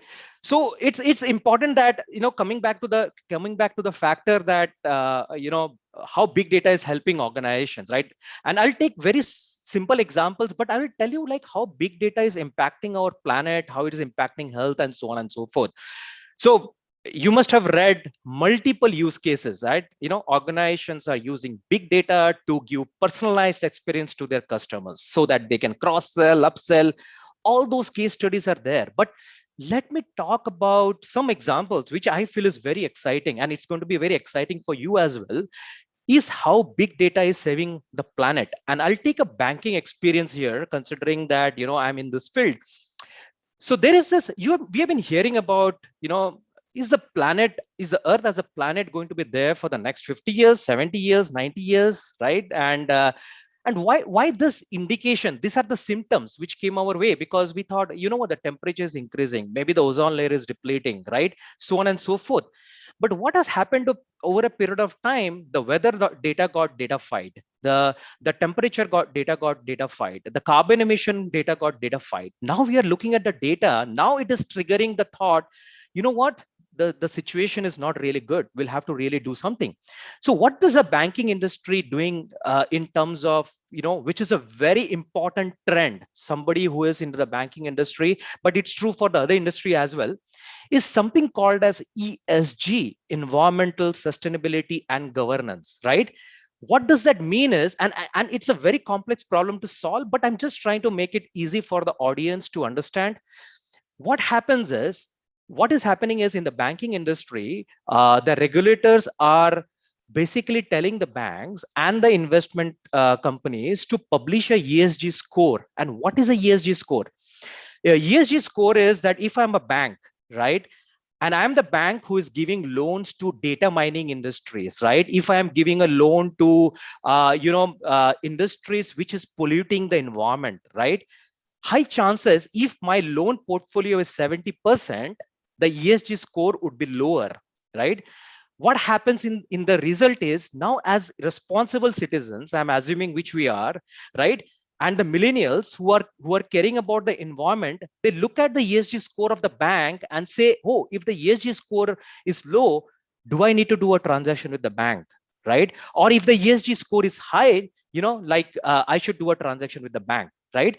So what is happening is, with big data, with the data that we are generating, and with the insights that we are getting, it's making everybody responsible in terms of taking decisions and saving the planet, right? One classic example where, as I said, we heard about a lot of use cases, but I feel these are the use cases which is the latest trend, and sustainability is the talk of the town, if you will, right, for every industry. So with this data, with the technology and so on and so forth, we are seeing this changes happening in the banking world. There are a lot happening. ESG. Similarly for healthcare, right? You are seeing how big data is changing healthcare. If you look at healthcare, we are looking at personalized medicines, we are looking at innovations, and so on and so forth. And I want to come back to the topic of contextual data and outcomes, which I feel is very important. Bear with me, I'll keep repeating this. And I'll give you a very simple and like a little light example here in the healthcare. So there was one of these examples in the healthcare where, one of the hospitals decided, let's come up with a smoking stop plan, right? The guys who are smokers, let's try to come up with a process and a path which can help them to stop smoking. So they took the data, right? All the data, they did the analysis, and they started using the treatment to stop smoking, and they realized that the success was only 50%. Guess what? They started, why? While we had a lot of data, we did analysis, we figured out what it takes to do this, stop the smoking, but still we are not seeing the outcome that we expected. And that's where the contextual information started coming in. They started realizing, when you're looking at smoking as a problem, is it a cigarette smoking? Is it a BD smoking? Is it a wick smoking? Is it a reed smoking, right? So there is a context which got added to the smoking, and as the context and the alternate data, which I say, starts getting into the mix of the data, probably the outcome becomes very different, right? The path that you're going to take very different, right? And that's where, when I say that, which was my second point, that you need to have different capabilities to solve the problem, it comes into play. So it is not just about the technology. Now you are seeing in big data teams that you are having creative thinkers, data storytellers, psychologists, because it is just not solving, and subject matter experts. Sorry, I missed the important component. All of these capabilities are being used in organizations to form a team and get the data, look at the context, and define the outcome, right? Hopefully that takes or caters to the first key takeaway, that big data is just beyond the tools and technology. It is about the context and the outcome. Now let me get because while big data is a technology component, I can't stay away of giving a context around the technology and the aspect of it.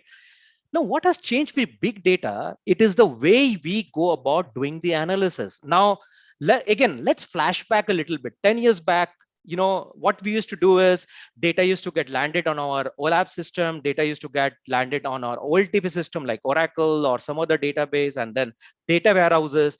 And we used to go and do the analysis and take the decisions. And here I'm going to stress on one thing that here I'm going to stress on one thing about the decision is we used to take the decisions, and the decisions used to be based on our understanding.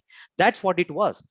Now what big data has done is it has not taken away, it has improved that you just don't want to do an analysis on the stationary data, but you have to start your analysis from the origin of data. And I'll give you another example why I say that. And just to understand, when I say that you have to do an analysis of data since it is originated until it is stationary, let's take a debit card example, right? I go to the ATM, I swipe the debit card. Probably I'm swiping the debit card or somebody else is swiping that debit card. My withdrawal limit is 20,000, right? The bank knows that when Narendra is withdrawing, it's 20,000. Suddenly one day it was a withdrawal of 50,000. In the old world, what used to happen is as soon as I withdraw 50,000, it used to come through the router to the database, and I do an analysis. Hey, you know what? There is a fraud. Seems there is a fraud. But the time to react was less because we have already spent like 2 to 3 minutes in terms of taking an action. So what basically organizations and banks and started realizing, probably have to move the analysis not at the stationary but closer to the customer, closer to the ATM, right? That's where you might have heard edge computing started, right? Now what happens is I swipe my debit card. If there is a fraud, there is a small program sitting at the edge which does the analysis, sends out a SMS, calls of the customer, and takes care of the fraud, right? So that's a classic example where how big data has come up with tools and technologies to help you with real-time analytics, batch analytics, the data in motion analytics, and so on and so forth. Now I'll give you a classic example that big data is about, and this is what it is. Big data is a field that treats and helps you to do analysis, right? And I'll give you a classic example what technology companies are doing. You must have heard tons of tools that is coming in the market. And when you are solving a problem, a business problem, you always start from the right. You look at the business problem, then go to the big data architecture, then you look at what tools and technologies come into play. And I'll give you another example in the banking industry, again on fraud. So what used to happen is, and what still happens, a bank gives away a loan. And when the bank gives away a loan, they take a guy who is a guarantor, right? And they, over a period of time, they realize that probably is there one guarantor who is defaulting and is creating a fraud? But there was no way to solve the problem easily. People used to write complex queries. People used to write difficult complex programs to get the solved.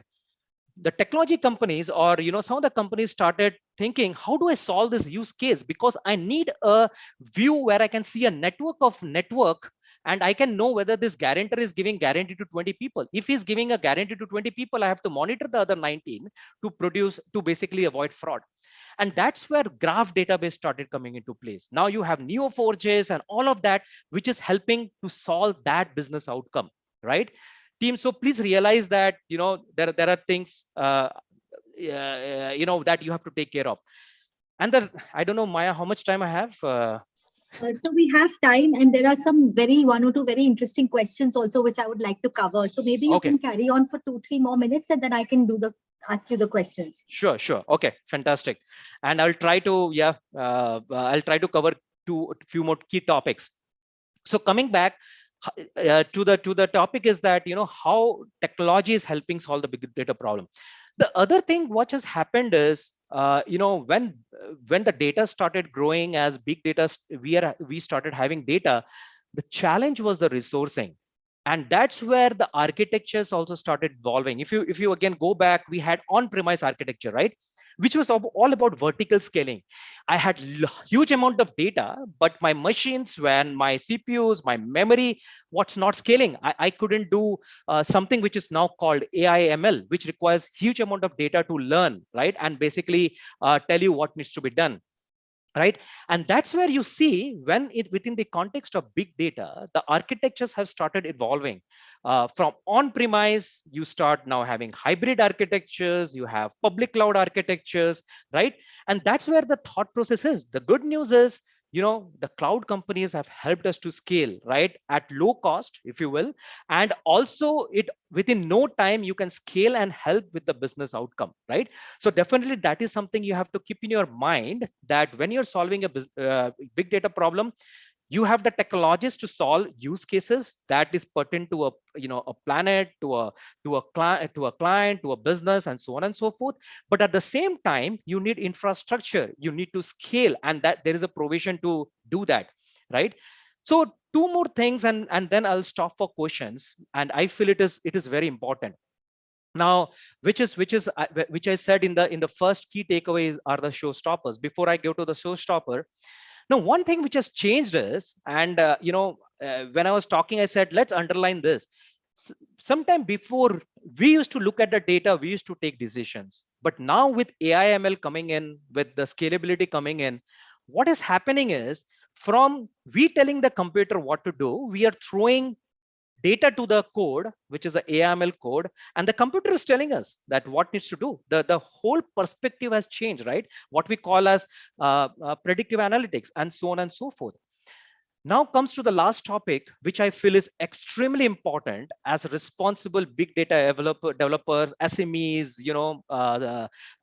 contributors to the big data implementation, is the whole privacy aspect of it, right? And that's a bit of a showstopper, or maybe it's slowing down the growth for some of the industries like banking and healthcare, where the sensitivity of the data is very, very important. And each countries have their laws and regulations to ensure that, how to take care of, the privacy.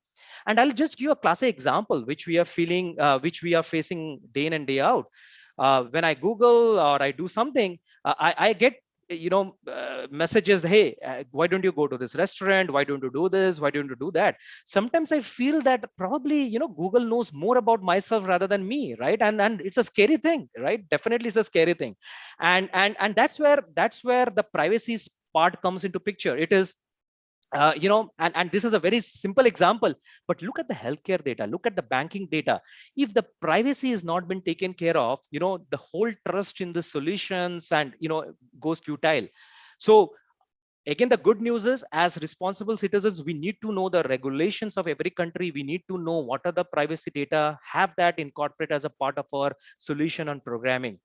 Now I'll close this with two thoughts, right? The good news is, and maybe some of you might have read about it, what the cloud companies are doing is they're coming up with industry cloud. Again, like, we are fantastic in, basically we are fantastic in, coining terms. There is this whole term about industry cloud, right? So what they are doing is they are saying we will have a financial industry cloud, we'll have a telecommunication industry cloud. What is it all about? In the financial industry cloud, for example, they say what we will do is we'll create the base framework. We will have securities defined. We will tell what, based on the countries and regulations, we will define and make things configurable.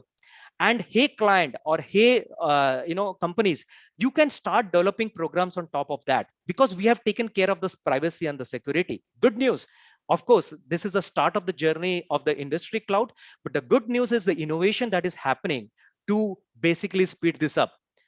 To end my session, I would say big data is a big deal, right? It goes to the topic that definitely there is a future. The data is not going to stop, it's going to grow. But as it says in the the Marvel movies, I'm not a big fan of Marvel, but I like some of the dialogues they have. It's like, with power comes responsibility, right? So we have the power, we have the data, let's make a good use of it, but use it responsibly, right? So thank you. I hope, like, on a holiday, on a on the 26th of January, I hope I could make some difference and help you with some outcomes. Thank you. Absolutely, Mr. Sengupta. That was fantastic. I'll just quickly tell you, we have two questions that we would love to cover today. So Sure. the first one is, can you explain in short the difference between big data, data analytics, and data science? This question is from Moses. Okay. So, Moses, like, in fact, coincidentally, just look at the screen that is flashed right now, right? And probably I'll start answering from that. What big data is, I was trying to cover that as an example. It's not a tool or technology, but it's a field. And this is a wiki definition, by the way. I feel it is a very classic example which takes away the the cloud that we have in our understanding. So big data is a field that treats way to analyze, systematically extract information and get the outcome out of it, right? So big data is the whole concept. It is all about how you go about analyzing the data. Analytics is basically the tool that you are using to solve a big data problem.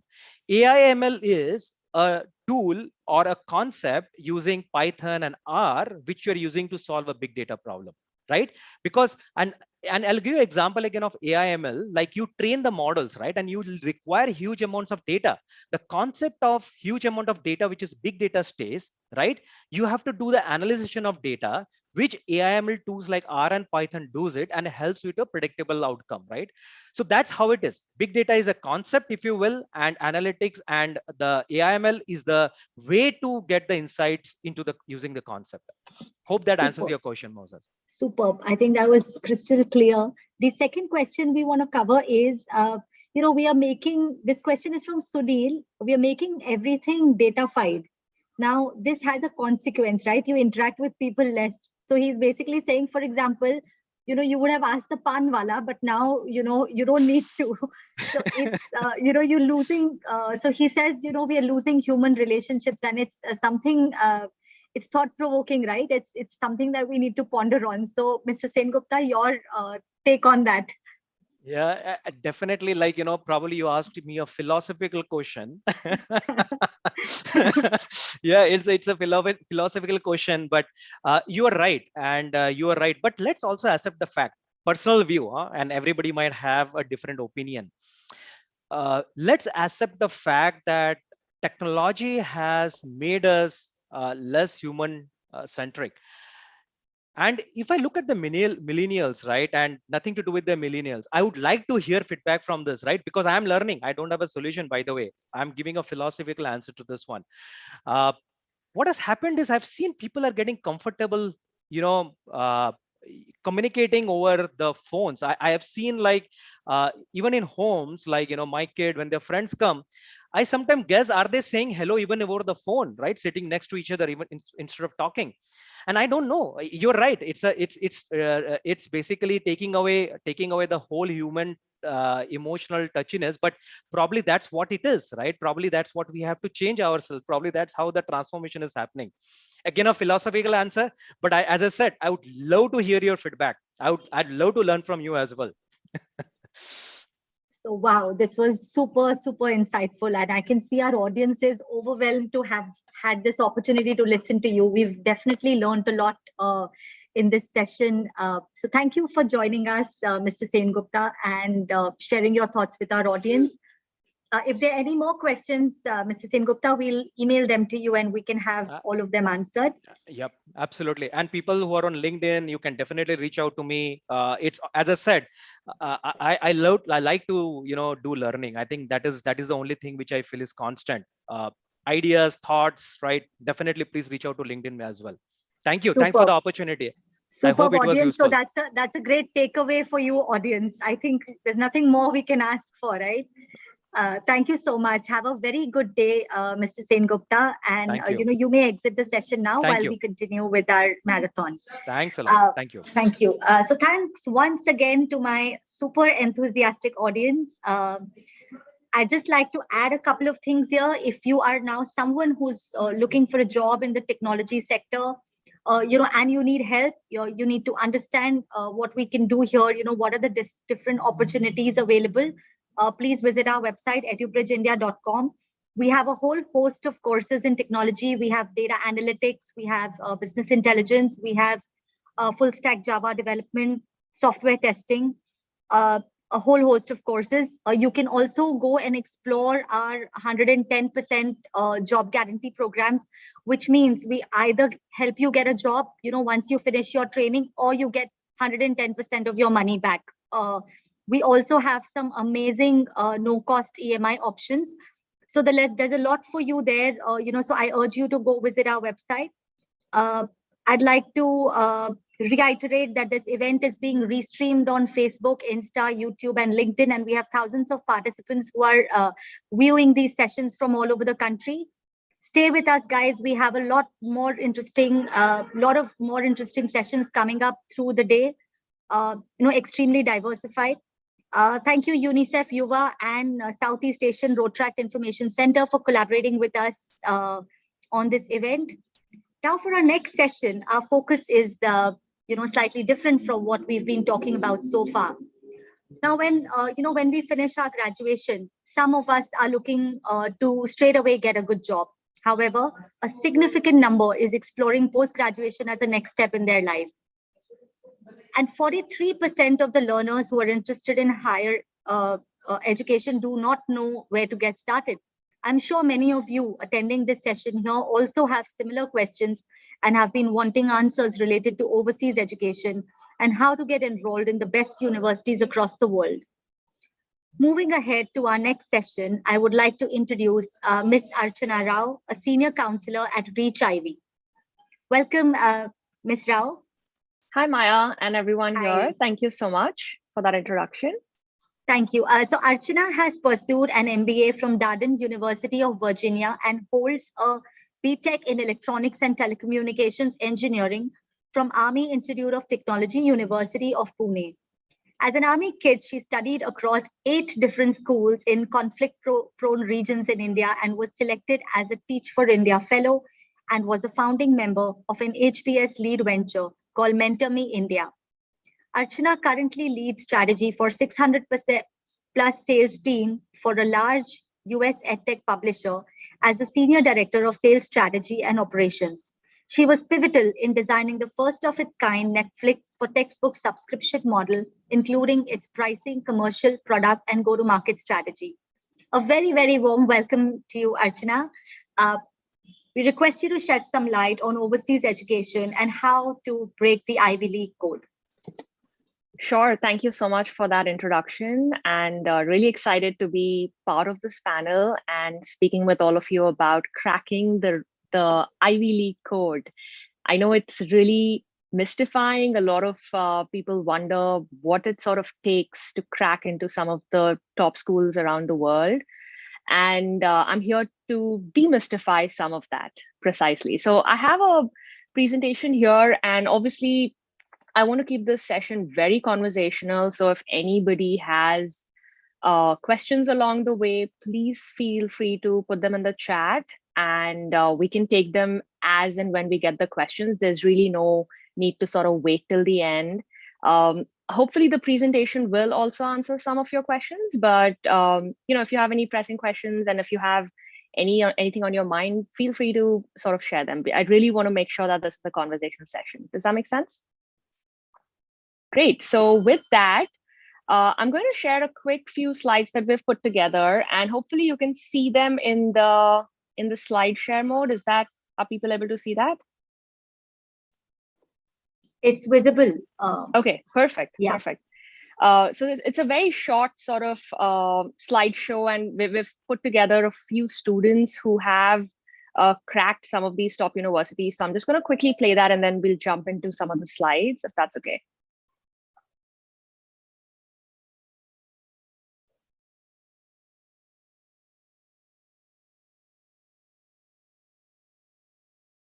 Great. I know that was fairly quick, but hopefully that gives you a mosaic of all the different universities and global institutions that our students have reached. So a little bit about Reach Ivy. What is Reach Ivy? Reach Ivy is a boutique firm based in India, started by Ms. Vibha Kagzi, who herself pursued an MBA from the Harvard Business School. And she realized that there was a gap in knowledge for how does anyone sort of pursue further studies, not just in masters, but even undergrad, from India. And so we provide a number of different services regarding study abroad, of course, studying in India as well, and also career guidance around what you want to further pursue your career in. And of course, our mission is really to provide very unbiased and realistic counseling to anyone who's seeking help with their career and higher education. And of course, this can be a very overwhelming journey. So we hope to always demystify some of those myths that people might have around studying abroad, and also just making sure that we help them along their process as seamlessly as we can. A little bit about me. I know Maya, you already shared a background, but just some of the different places that I've been. Very much like every Indian kid, grew up studying engineering because I feel like that's a rite of passage, right? And very soon realized that, well, while I really enjoyed the quantitative studies, my mind was in business. I really had a flair for business, and that's what led me to business school at University of Virginia, Darden. And since then, my career has spanned across consulting firms and private equity firms in business, particularly with education technology. This is such an interesting space. And even currently, I'm leading a strategy for an education technology firm based in Boston. And so that's a little bit about me. And I also, of course, work with Reach Ivy as a senior counselor, because I feel like when I was reaching out for business school and really had very little knowledge about what it takes to get into a business school, and someone like Vibha, who was such a good mentor at Reach Ivy, really gave me that guidance. And I just wanted to pass that on, be a mentor for other students, folks who are thinking about studying abroad, pursuing their masters, pursuing their undergrad, and really sort of figuring out what they want to do for a career. And so this is one of the ways that I'm able to do that on top of my 9-to-5 job. Like I've already mentioned, we do provide services for study abroad and career guidance both. And remember that it's everything from undergrad, so right after your high school, once you graduate your 12th grade, if you're pursuing an undergrad anywhere in the world, MBA, of course, master's programs in various disciplines, a PhD, and also executive education. A lot of people mid-career decide that they want to go back to school, and we also provide a number of services for executive education. So one of the ways that we try to help students is really sort of keep it very student focused. There really isn't one way or one formula that sort of helps you get through any of these universities. It is really dependent on what the student wants to pursue, what their interests are, and it's extremely personalized because each student, each individual has their strengths and areas for development. And what we really focus on is identifying what those are, helping hone them, and really sort of guiding them through the process as we think about applications. And of course, like some key numbers here, we all love metrics. We just came from a big data session. So here we have it, right? A lot of our students, close to 100% have admit rates for the different packages that we take. And of course, most of the services are available globally because we are primarily an online platform. So everything that we conduct is via very seamless online platform. So you could be sitting anywhere in the world, India, abroad, what have you, but you'll be connected with your personalized counselor and they will be walking you through the entire process. Yeah, just another quick mosaic of what are the different universities that a lot of our students have been to. And of course, this is a growing number. So we're really proud of each and every student who has achieved their dream of studying abroad and then, of course, pursuing what they want in their further careers. I find that this is a really helpful timeline. So for everyone who's sort of starting the process or even thinking through what they want to potentially pursue, right? You could be in your high school, you could be, and again, I think this group is very diverse, right? I believe it's students from, from the age of 18 all the way to professionals. So hopefully this will give you a good idea of what it sort of takes in terms of working backwards from the process of identifying what schools you're looking at, and working backwards. So very broadly, it is ideal, obviously, if you start planning and building whatever master's, whatever undergrad degree, whatever further study abroad education that you're looking at, to plan at least a year in advance, if not more, right? So for example, if you're looking at undergrad, which typically starts after 12th grade, it is advisable to start looking at any sort of universities or what you might want to study, at least in your 9th grade, 9th, 10th grade. And similarly for a master's program, if, for example, if you are looking at universities for a master's program, right after your undergrad, a couple of years in, that's when you want to start thinking about it. Especially for an MBA, it's about 3 to 4 years. But before that, I would say that it is helpful at least a year in advance. Now, what we start doing is obviously planning and building what your profile would look like, what sort of universities you're looking at.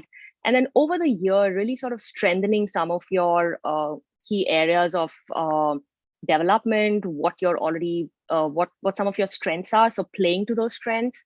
And then really three to a month before application deadlines, we really consolidate all of your achievements in essays, in the application, get your transcripts together, make sure that you have all your standardized scores, right? So you might have to take the GRE, or you might have to take the GMAT in case of masters. In case of undergrad, you might have to take the SAT or an ACT. And these are all exams that are fairly standardized, like all of the standardized exams in India as well.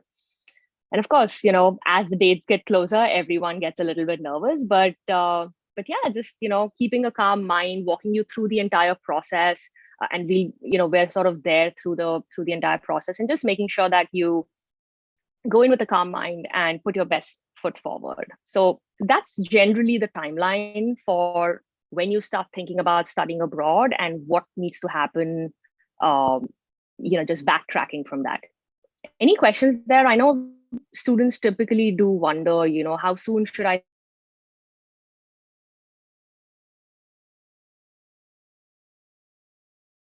start preparing? So happy. I think there's some things in the chat, but I'm happy to. Yeah. So Archana, I'll just go through the questions and I'll direct them to you, once I've sort of compiled them at the end of the session. If no particular questions. So, like I mentioned, like this is pretty much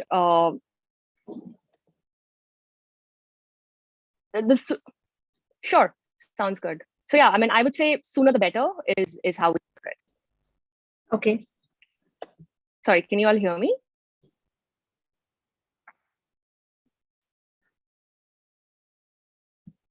Yes, Archana, it's. Sorry, are you all able to hear me now? Yeah, better now, Archana. Okay, sorry, I think there was a slight switch in the network, so hopefully you can hear me better. Okay, great. Let me just continue. So yeah, this is really, one of the ways in which we think about why does anyone sort of study abroad, right? Like, why would you think about picking up your bags and baggages from a country that you've been born and brought up in, and seek an education outside of your country typically, right? Of course, there's a number of different great universities within anyone's home country as well. But why do we study abroad, right? Typically, any educational degree, be it an undergrad degree or a master's degree, is really to help you build a bridge to what you want to build as a career, right? So it's really employment opportunities. If you're really interested in, just taking an example of, you were an engineer probably, but you really want to now, just taking my own example, want to build a career in business. So an MBA degree really does help you with that holistic understanding of all the skills that you require, from a very quantitative heavy background like engineering to now learning about marketing, learning about sales, learning about strategy, operations, all of the different skills that one needs in a business career. So it's really employment opportunities, right? A lot of students, in terms of think of this as a rite of passage of, just sort of living on their own, moving outside of their home country, moving away from a very sheltered sort of environment. So obviously a lot of students find that very exciting. I think by far for me, the biggest reason is building a global network, right? Making sure that you're able to really sort of broaden your horizons. What tends to happen typically if you kind of are in the same place over your studies and sort of work in the same place continuously, sometimes we sort of get very pigeonholed into thinking a certain way. So just having a global network opens your eyes to different perspectives and different opportunities across the globe. So that, I would say, is one of the biggest reasons a lot of people pursue careers abroad and study abroad. And of course, a very diverse skill set, right? Because what tends to happen also, if, like I said, if you are in a similar area, you tend to sort of just get better on the same sort of skills. But studying abroad and really sort of picking up degrees that have a diverse set of skills will help you build that as well. So just a number of different reasons. It's very personal to each person why they study abroad. It could be a combination of one or more of these, or all of these. Right. So the other question that I often get, and we often get, is, okay, where should I study? Right. So this is a very important question to obviously tackle, because once you've made up your mind that, look, I want to study abroad, I really want to broaden my horizons, I want to get a global education, where should I even start? There's so many great universities across the globe, right? Typically, some of the top destinations that students do prefer, obviously the United States being one of the largest countries for welcoming a large international student population. You obviously have Europe. Within that, UK is a big destination. Canada is a pretty big area that people definitely go and study. Middle East, Australia is as well. So there's obviously all over the globe. Really becomes the world is your oyster. There's just so many options, and that can also be confusing and overwhelming for anyone who's looking to study abroad. But obviously within the United States of America, which is by far one of the biggest playgrounds for students who sort of want to pursue a global education. Everything from a number of great public universities. The ones I think you can see in yellow are all the public universities. You also have the Ivy Leagues, which are marked in red. And then, of course, a lot of the liberal arts colleges. There's a number of private institutions. But the US by far does seem to be a big draw for a number of international students. I know this is kind of like an eye chart, so you can really sort of zoom into some of these. And most of you may already be aware of a number of these universities. There might be a few, lesser known universities as well, but they all have a really good reputation, obviously in the US and also globally. Any questions here? Thank you. Yeah, Archana, we have one question. Sure. So someone has asked, how should I prepare for a study abroad interview? A study abroad interview. So I'm assuming you mean when you are applying to universities and you get an interview call back. Yeah. How would you prepare for that? Yeah, absolutely. That's a great question. And unlike a lot of universities in India, the application process, especially even for undergrad and masters as well, does include a very important component, which is the interview. And typically what they try to gauge in the interview is really sort of get to know you as a person outside of the application that you've sent across, right? An application is really just like a two-dimensional version of you, which is primarily your marks, how well you did in school, maybe your employment record, things like that.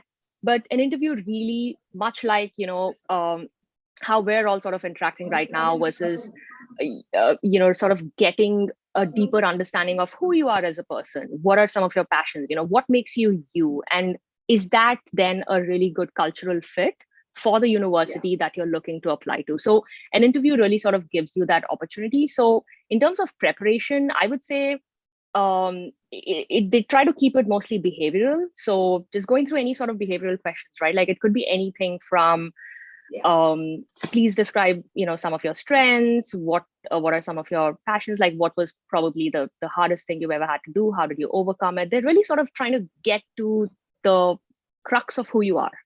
Yeah. Right. And what makes you you.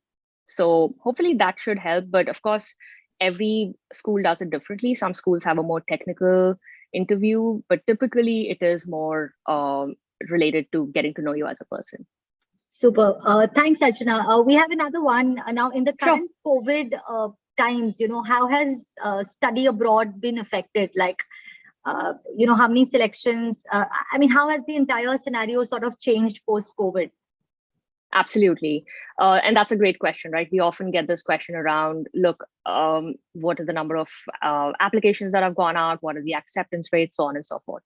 So I'll say this, right? Broadly, what happens anytime during uncertainty, especially as students, like in terms of recessions also, you may have seen this in the past, or of course in the pandemic case where there was very high unemployment. A lot of students do tend to go back to school, right? Because unfortunately, people may have lost jobs, people may have been reassessing their whole career, and it is a great time to go back to school. So we have seen that during the pandemic, especially as soon as the onset of it. So October 2020, the fall of 2020, all the schools across the globe, not just the United States, saw a huge spike in applications, right? Which is understandable because a lot of students were reassessing their career, reassessing what they want to do and go to school. So as a result of that, it became an extremely competitive year for that year. But having said that, now over the past year, things have leveled off. The economy is doing better across the world.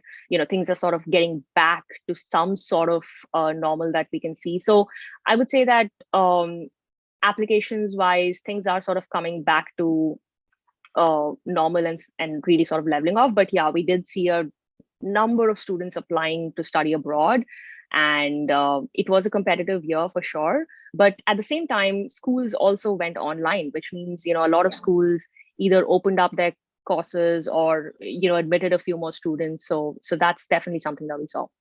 Hope that answers the question. Superb, Archana. There are a couple of more questions, but in the interest of time, what we'll do is we'll sort of reach out to you with those questions, and then we can communicate the answers back to our audience.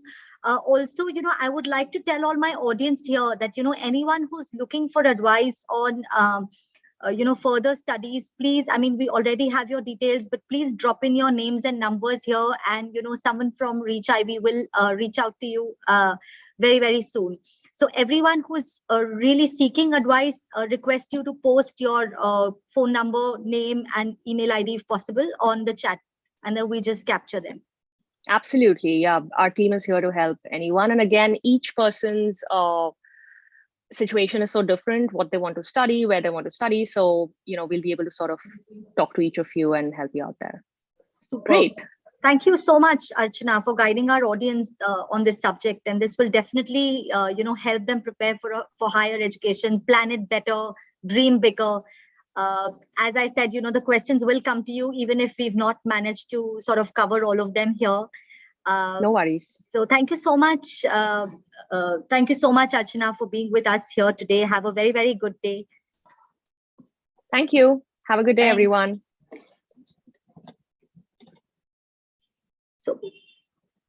So it's been a great day so far. We've had so many interesting sessions, so much learning. Now, the next session is on a very, very happening subject, a new and upcoming sector which has taken the world by storm, especially after the pandemic. COVID-19 forced sectors to merge, and from one such merger, Fintech was born, a marriage between the finance and technology fields, and Fintech has become a sought-after career option for many from the tech and non-tech backgrounds. So let me now introduce you to Ms. Kamalika Poddar, Strategy and Analytics Manager at PayU. Welcome, Kamalika. Hi, Maya. Thank you so much for having me here. Now, let me introduce you to Ms. Kamalika. So Kamalika is LinkedIn's top voice 2020 and has spent almost 8 years in the payments and lending business. starting with product development, moving to a product management role, and now currently leading strategy and analytics charter at PayU Money. Welcome, Kamalika. Now the stage is all yours. Thank And you so much, Maya. Audience, if you do have questions, please use the chat box to reach out to us, and we'll cover as many questions as we can at the end of the session. Absolutely. So thank you so much for having me here. First of all, just a quick sound check. I am audible, visible to all of you, right? Perfectly, yeah. All right. Cool. So let's get into what I had planned out. So I don't really have a presentation per se, but I do have notes, which I'm going to be referencing throughout the session. It took me quite a lot of research to get into all of this, and frankly, some of the points were a surprise to me too. So just a quick check with the audience. How new or how old do you think the fintech industry is? Any guesses on that? Is it 5 years old, 10 years old, older than that? What is it? Decade. All right. All right. So I guess it would surprise you guys to know that the fintech industry has been around for more than 30 years now. Not a decade. It's been around for 30 years. It initially started off with a speech that Bill Gates had given in the early 1990s, where he said that if the financial institutions do not embrace technology, then the tech players are going to take over them. So that was, the incursion where banks and a lot of other financial incumbents started digitizing their entire processes. Till then, it was all very manual. It was very cumbersome, error prone.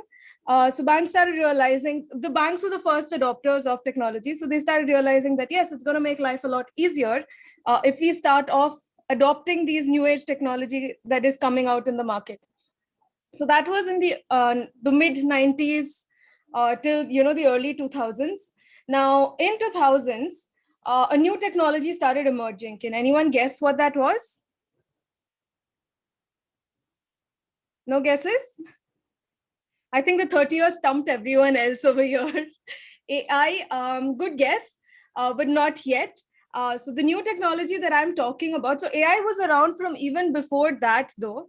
The initial studies on AI started around the 80s, but the new technology that started out there was actually blockchain. So, the first proved blockchain technology, or the proven use case for blockchain technology, came out in the mid 2000s, which was Bitcoin, which is still around today.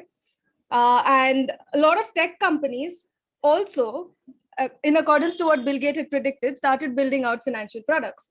So PayPal was one of the earliest examples of that. So this was in the 2000s. Then comes the 2010. And in 2010, a lot of the financial products that were being, so all through the 2000s, banks and financial institutions kept rubbishing these tech companies that were out there with their financial products, saying that, hey, this is never going to take over the banking industry, or it's never going to take over the credit industry or something like that. But 2000s, the adoption of these financial products by these tech companies started booming. People started seeing the value that was there for these offerings that were there, because back then in the US, actually even now in the US, instantaneous payment is still not present. In India, of course, we are way ahead. We have the UPI, which has been around for a good 5-6 years now. But in the US, options like PayPal, Apple Pay, which allowed you to instantaneously transfer money to anyone else's account, was really a big value add over there. So they started seeing, and because these companies started gaining insights into their consumers' behavior on the basis of the data that they had, they also started, getting into other sides of financial services. So it was not just payments back then. So this was what happened in the 2010. And then we come to 2020, which is when, the tailwind of COVID kind of skyrocketed everything digital, right from e-commerce to applying to a bank, your eKYC, your video KYCs, you're getting a loan approved instantaneously, and figuring out which insurance fits you the best for your current needs. All of those started picking up from, thanks to the tailwinds of COVID. And we started seeing a lot more innovations, not just in the person to merchant or person to person transactions that were happening, but in the merchant to merchant side as well, from a business to another business, how do you try digitizing that process? All of those also started getting a lot of, they were previously, I wouldn't say neglected, but they weren't that much in the spotlight. But that started changing from 2020. Now, with that said, can anyone guess the quantum of funding in the fintech space? How much do you think happened, pre-2020, and how much do you think happened post-2020 in the fintech space? Any random guesses? That anything works. There are no wrong answers, by the way. So, interesting. Billions to billions. That's not a bad answer. So you're right. So from till 2015, the kind of the growth in the funding that was happening in the fintech space was at 6%, which was much higher than most other industries in any ways, which was at a 6% cumulative average that was there across the years. Now, come 2016 onwards, that rate kind of spiked on to a 9%. From 2020, that went on to over 133%. So that's how crazy the growth has been in the last 2 years alone. So just giving a few stats on the global fintech funding that's come in, as well as what has the scenario been in India, so that you guys are able to appreciate, how much India has been a forerunner in the fintech space. So globally in 2020, there was about $44 billion in funding, which flowed into across 500 odd startups in the. So these are all the private market funding, by the way. I've discounted anything that's gone public over here. That would have inflated the number way too much. So in 2020, there was 44 billion and 500 deals. In 2021, that number went up to $119 billion. And there were more than thousands of deals that had happened. And as of Jan 22, so this was the data that I got from the 19th of Jan. There was already 5 deals, and the cumulative value came up to around 2 billion already. So that's just the first 15-20 days of the year. Now compare that with what's happening in India. In 2020, India had almost 3.9, almost $4 billion in funding that came in, and there were 84 deals. In 2021, that number more than doubled to 9.2, and there were crazy number of 410 deals in that. So why am I talking about these investment numbers here? What is the agenda behind talking about these investment numbers? Any idea why I decided to start this entire topic with the investment that's coming into fintech? Of course, it is to also let you guys know how fast-paced the industry is, but any other reason why I decided to start with these numbers? Very true. Absolutely. So whenever you have any investment coming into any company, be it in any sector, the first thing that the companies, the startups try to do is to expand. Now, expansion could mean acquiring new customers. Yes, that is one expansion. But to scale up a business, you need to have the back-end infrastructure in place, for which talent is extremely, extremely crucial. And right now, it's literally a taker's market, a job taker's market over there. It's no longer about, the recruiters having the upper hand, especially, and this is across most startups, not just the fintech, but more so in the fintech, because there are very few talent in the fintech space who understand both the tech side as well as the financial aspects of it. Now, having said that, I don't want you people to feel that, oh my God, I have never coded a line in my entire life, so fintech is not for me. Or I've never taken up any finance related or economics related subjects back in school, so I'm going to be totally lost at sea in this sector, so this is not for me. Trust me, you couldn't be further away from the truth. Yes, you do need to know technology, but more than being, so there are different roles, and we'll get to that eventually. But more than just being able to code or, crunch data and analyze and build data models on that, it's about understanding the implications that new technology has on the financial services sector. So now that is on the tech side. Now coming to what happens on the finance side of it. Again, you do not need to know complicated, discounted cash flow modeling, or you do not need to know how corporate finance works, or how do the complicated nature of swaps work or options work. None of that is needed, unless of course you are getting into that side of fintech, which deals with the remittances and all of that for corporates. Then that's a totally different ballgame. But for most of the consumer ended fintech products, it is very crucial that you understand financial products. Now, what do I mean by financial products? And I'm sure all of you would have interacted with one or the other financial product suite at some point in your life. The most common one being the payments products. So back in 2016, if any of you were transacting back then I'm pretty sure you would have used Paytm at some point or the other at that point in time. So understanding the payment flow, like if I make a payment to say Maya over here, then how will that payment flow go? Like from my account to Maya's account, what are the different stages that are there? And in that, so that's how the money flows. But is this totally free? That the intermediaries do take up some sort of commission in between, right? So who pays whom what? Understanding those things are very more crucial than just understanding the basics of finance over there. That's on payments. The next more popular product, which has become super popular now, is lending, and within lending, the BNPL product. So they essentially say, so whenever we think of loans, we think of an interest cost that's associated with it, but BNPLs are literally giving it to us for free.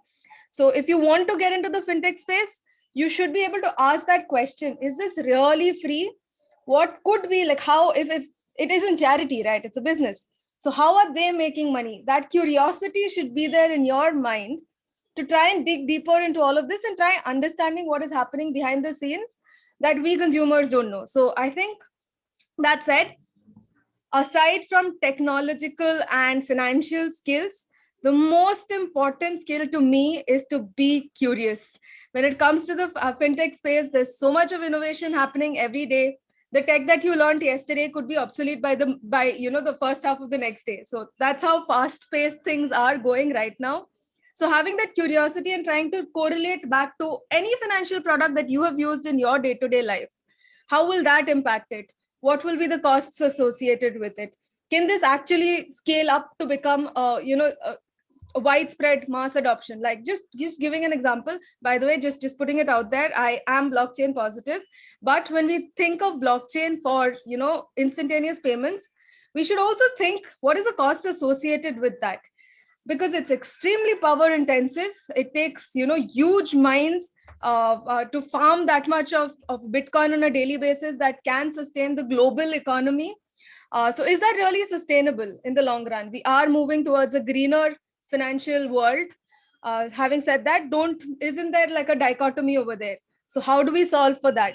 So these are some of the things that you should always, and that's one thing that appealed to me when I entered into the fintech space, was that I had to keep abreast every day. Every day was something new.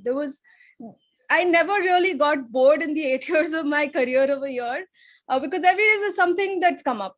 If yesterday payments as a service was the new buzzword, today it's infrastructure, banking infrastructure as a service. So there's something new that's coming up.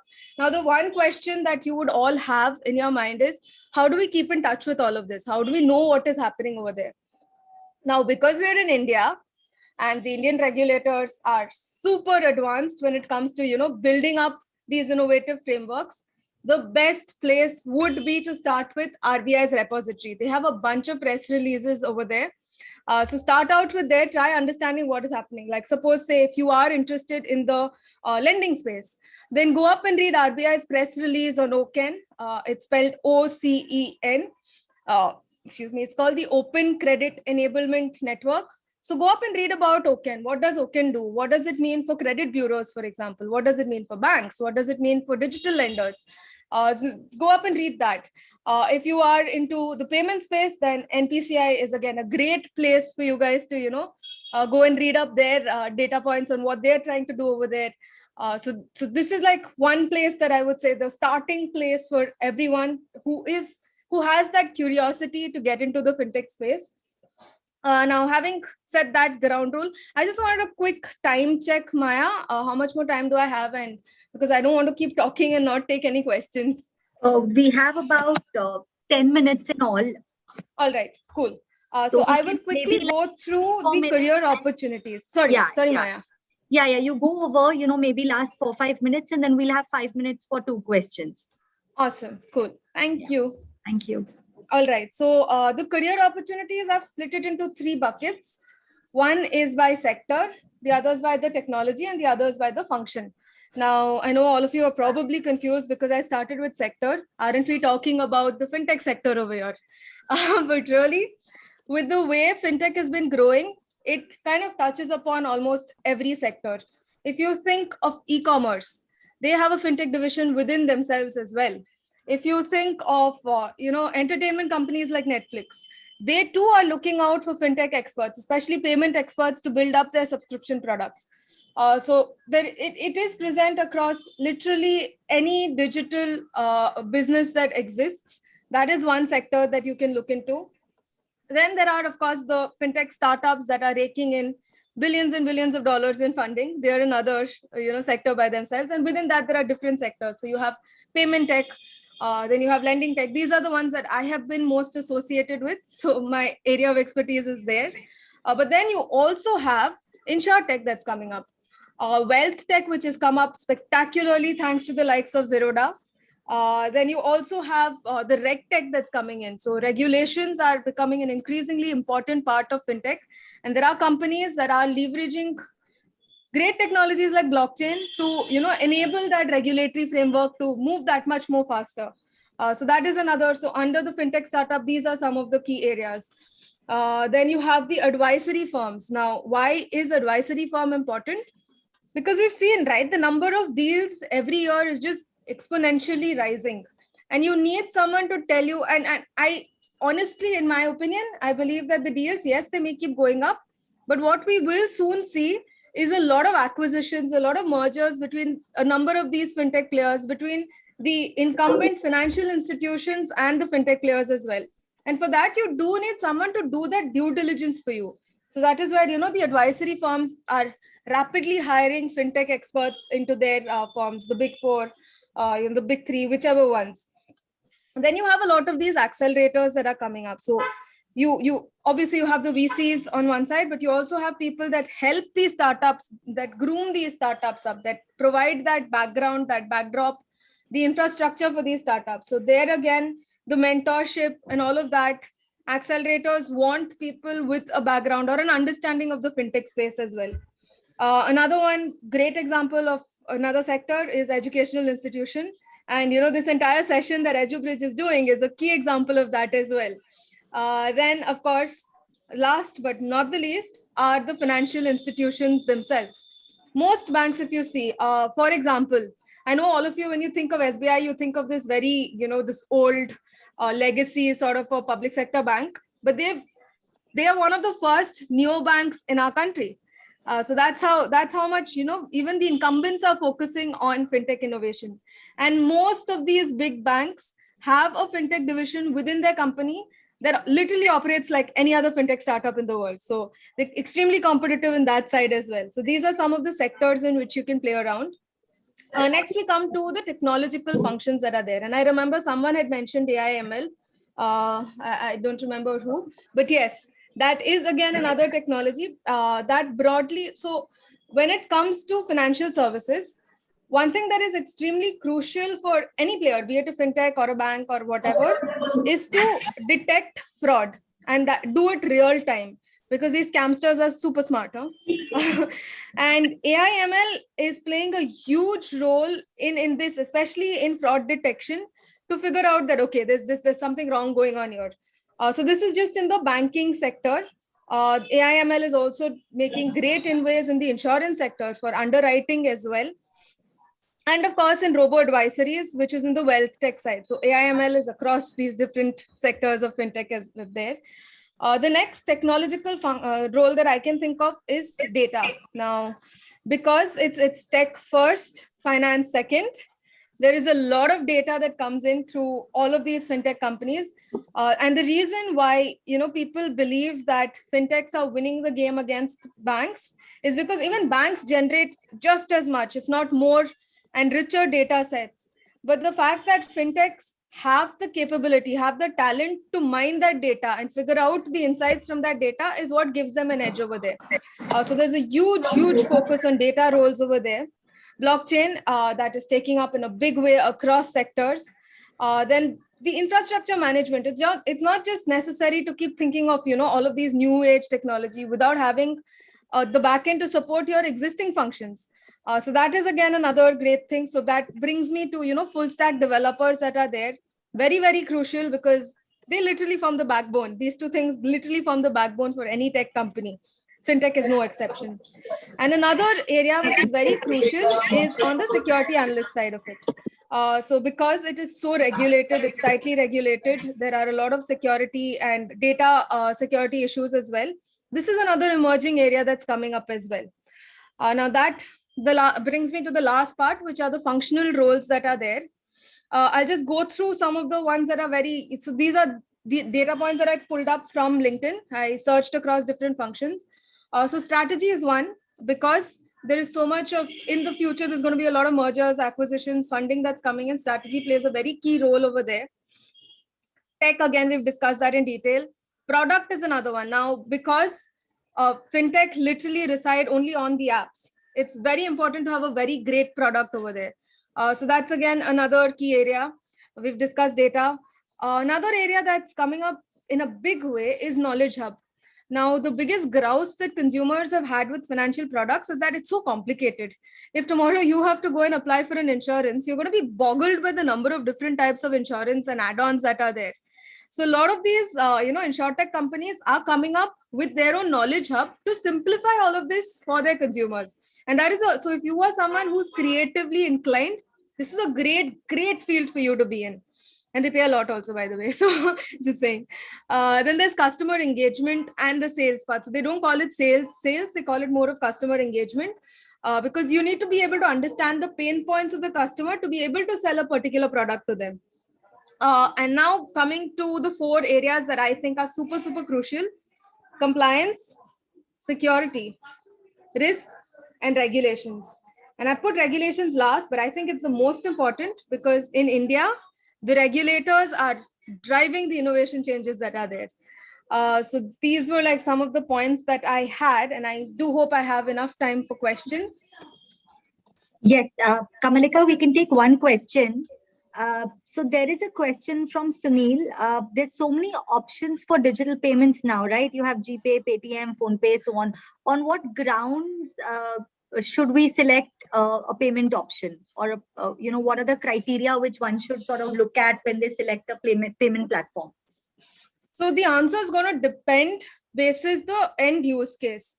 Now, if it is for an end user like you and me, and we're just going to be transacting, say, suppose sending money to each other, or paying our local kirana store or something like that, then the foremost thing is the security aspect. If I am using this platform, how secure is my data over there? How secure is it to breaches and data breaches over there? And we've seen a lot of cases in the past, right, where a lot of users' data was just sold on the black market for as low as 2 rupees. So that is one important aspect if you're thinking from a personal perspective. So looking into how good the security systems are, how good is the data encryption over there. But if you are a business, then there are a bunch of things that you'll have to think of, because businesses typically end up paying something that's called an MDR, or a merchant discount rate. Now, this is, suppose say you've done a transaction, your customer has walked into your store and done 100 rupees transaction, then the merchant has to pay about 2 to 3 rupees, 2 to 3% typically of the transaction volume to the network that's processed the payment gateway that's involved, the bankers on the other side. So for merchants, MDR becomes one place where, they want to obviously reduce their costs, right? So that is one. Another aspect where merchants look at is to see what are the different payment options that are being provided to me. Suppose say my payment provider is not providing a BNPL service to me. Do I really want to still continue with him or not? Or do I go to someone else who's already pre-enabled BNPL to me? So that is one. That is another one. Then another area, very, very crucial. How did I forget this? Is on the success rates of transactions. Now, because businesses are literally there to make money, if a transaction fails, that's a lost business for them. So when you're evaluating a payment gateway or any payment mode for that matter, you need to see what is the average success rates of it. If it's anything less than 80%, it means you're losing out 20% of your consumers. You really want that business. So that is again another, so the SRT is another important metric over there that you will have to look into. Thank you for that great question. Thank you so much, Kamalika. I think this was extremely insightful, and I'm sure our audience, will go back extremely happy. And I think the activity on, the chat, that it basically is, it makes it clear that, how engaging this session has been. So thank you so much, Kamalika. You may exit the session now while we continue on with our marathon of sessions. Have a very good day. Yeah, wish you the same, and Jai Hind, everyone. Jai Hind. Thanks once again to my lovely, enthusiastic audience. This event is being restreamed on Facebook, YouTube, Instagram, LinkedIn. We have thousands of participants from all over the country. Stay with us. We have a lot more sessions coming up. I'd like to also thank UNICEF, Yuva, and Southeast Asian Road Track Information Center for collaborating with us on this event. So now, having spoken about fintech careers, it's made us quite curious, right, about, what else the pure tech world could really entail for us. It's got us thinking on how systems have taken over most of our manual work and made things easier, faster for all professionals globally. All of us have watched science fiction movies at some point and wondered, what if robots were to take over the world? Well, we are not there yet, but moving in that direction. Artificial intelligence is now growing many folds and soon would become a part and parcel of our life. It has actually become a part and parcel of our life in many ways. There's been no session we've had since morning which has ended without the mention of an AI. So that proves that, it's AI is everywhere. And, we have with us Mr. Varun Mittal, who will be talking to us, about this. Welcome, Mr. Varun Vartul, for the session. Are you here? Yeah. Hi, Maya. I can hear you. Hope I'm audible to you. Yes, sir. You are. Welcome, Mr. Mittal. Thank you, Maya. Thank you. Mr. Mittal has. Go ahead. Thank you. Mr. Mittal has more than 14 years of strong global business transformation experience in management consulting and with global capability centers. Throughout his spectacular career, he has not only worked with Fortune 500 organizations such as IBM, Barclays, and Coca-Cola India, but has also held several esteemed advisory positions like on the boards of Amity, MIT Technology Review, Forbes Technology Council, etc. Last but not the least, he is a notable keynote speaker on robotics, process automation, AI and innovation among leading international conferences and premier universities. He has been bestowed with Top 40 Under 40 Data Scientist 21 by Analytics India magazine, Special Achievement Award in Artificial Intelligence at the first All India Council for Robotics and Automation Global Summit and Awards in 2019, and many, many more. Welcome, Mr. Mittal. We are glad to have you here. You may now begin the session. Thank you, Maya. Thank you, everyone. First of all, a very happy Republic Day. And I know that all of you are taking out time on a national holiday. So really appreciate that. Plus, I can see that many of you have been hearing a lot of vital stuff on AI automation since morning. So I'll ensure that whatever I cover today is very relevant and very specific. And I will be looking for more questions than monologue. It has to be a dialogue because people have taken out time, and I want all the 217 participants I can see on the call can really leverage this. So just allow me a minute. Let me put my screen on a slide share mode. Maya, can you see my screen? Yes, we can, Mr. Vartul, see your screen. Perfect. Give me a minute. Let me. Yeah. So I think now it is better. So I have a very small pack of slides because I have been traveling today, and I had a commitment for EduBridge to share this session. So allow me to proceed. If you have any questions, make a note of them. I'll finish it early so I can answer the questions. So we all have seen that COVID-19 has been a very strong enabler in terms of the acceptance, adoption, and the scalability of how companies have been looking at AI.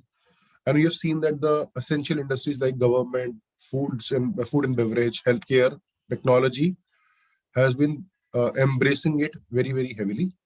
But there are industries like travel and hospitality, you can see the bottom on my graph, has not been leveraging this technology because of multiple reasons. So there is a reason while we talk today about AI adoption, COVID-19 is the biggest enabler, and we should not discount that.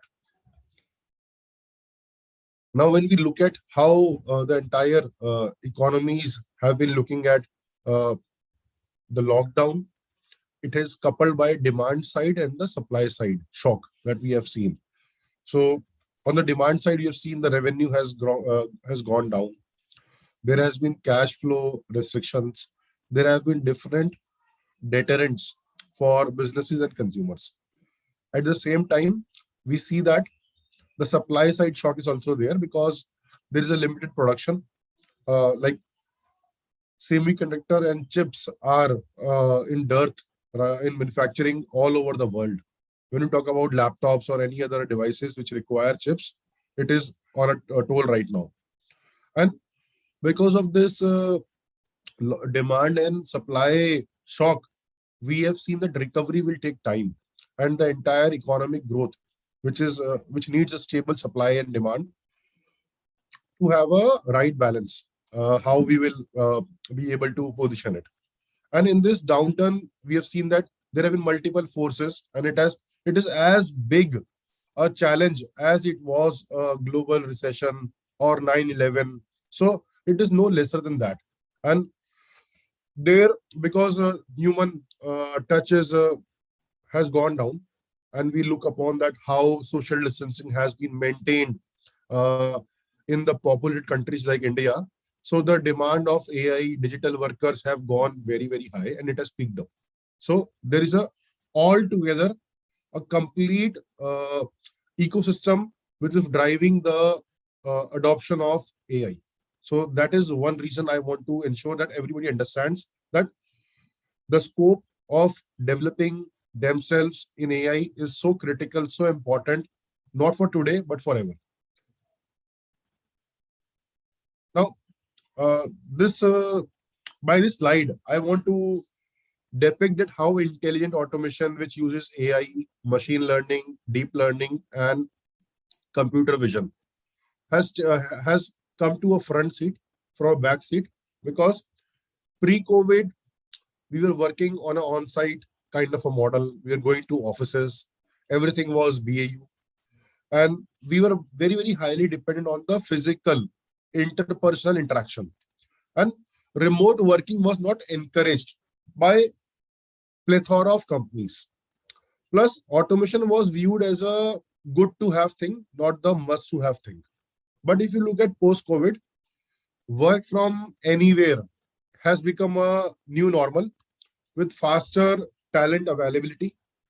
Today, we see people are working from any of the remotest part of India, and that is how things are happening. Even the security of data sharing, security how people interact has gone high, and employers trust their employees in terms of how they operate from their homes or anywhere. Plus, there is a very heavy use of remote operations, process discovery, remote analysis, remote reporting, and all this has been powered by AI and analytics. So it was not possible if we have been without the adoption of AI that we could have done so well. Companies have shown the growth in the revenue year on year despite pandemic, just because that they have adopted the AI at the right time in the right way. And now it has become more of a technology-led companies than earlier. They were more operations-led companies or human-led companies. Every company, whether it is a food company or a retail company or a bank company, it has become a more of a technology-led company. Even I'm not talking about neobanks or wallets, but even the traditional banks have embraced technology to a very, very high extent.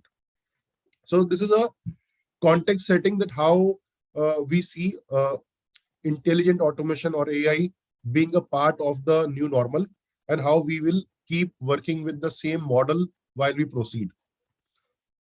Now, when I talk about these technologies, and most of the people in the audience who want to understand that how they can develop themselves in these technologies to stay more relevant in the industry. So it is not difficult whether they have a technology background or not, because they, either they will have a technology background or they will have a domain-led background, and both of them brings a very strong combination, or one of them become a very strong contributor while we talk about solving a business problem or a use case using AI. Now there are core AI technologies we all are aware of, like machine learning, natural language processing, or computer vision. We keep talking very, very frequently. But while we talk about them, there are many supporting and applied AI technologies where we talk about virtual assistants or different kinds of analytics models that we create using data science. And I want to stress very heavily upon robotic process automation, RPA. RPA is a backbone of any AI project or delivery right now across companies, because RPA provides you the complete comfort of mimicking human effort by deploying a robot or a software bot.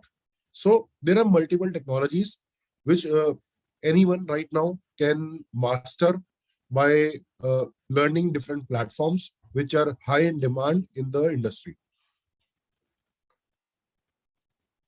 Now, having spoken about the technologies, let's spend a couple of minutes on the industries, because any one of us who joins a corporate or starts his or her own venture will be servicing a particular industry or multiple industries. Here we see that the entire curve, which is into financial services, high-tech communications, has embraced AI as a leading sector. And not only this, other industries like healthcare, automotive, energy, retail, education, they all are coupled with tech. So although financial services and telecom were the earlier mover in the adoption of AI, but the other industries are no way have left themselves behind, and they have embraced AI with a faster speed. And we can see that the entire curve where we see the future AI demand is going very high, and nobody, you can see, is into a falling behind zone.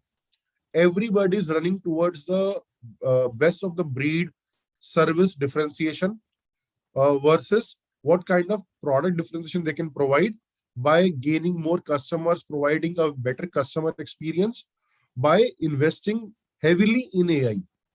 So this brings a very strong area for us to understand that we cannot afford to stay back and not invest in AI, not invest in ourselves by becoming more intelligent towards understanding or applying AI as a technology across our businesses and operations.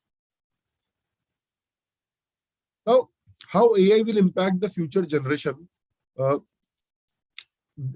Not only my own research, if we look at research from the firms like IDC and Gartner, so they themselves claim that around 2.3 million jobs will be created by the end of 2022, which will be in light of the COVID-19 crisis. But the job opportunities for AI workers are bound to see a very, very sharp rise. And this is a global economic status, which will be uh, spread across geographies. And we can see that the number of AI jobs which will now get created because of the demand and how the companies have opened up themselves in terms of their hiring numbers. There are more demand than supply today of AI professionals. So this is a data which is backed by largest analyst firms, and there is no myth that AI jobs will not be there amid COVID-19, and it is now a very, very strong reality, which we should consider for our benefit and keep equipping ourselves with the right level of ingredients or skills which make us more technology advanced and oriented, while we can contribute to operations in a much more, I'll say, intelligent manner. Now, while we pave our path towards this entire AI and machine learning kind of a model, there is something we should consider, that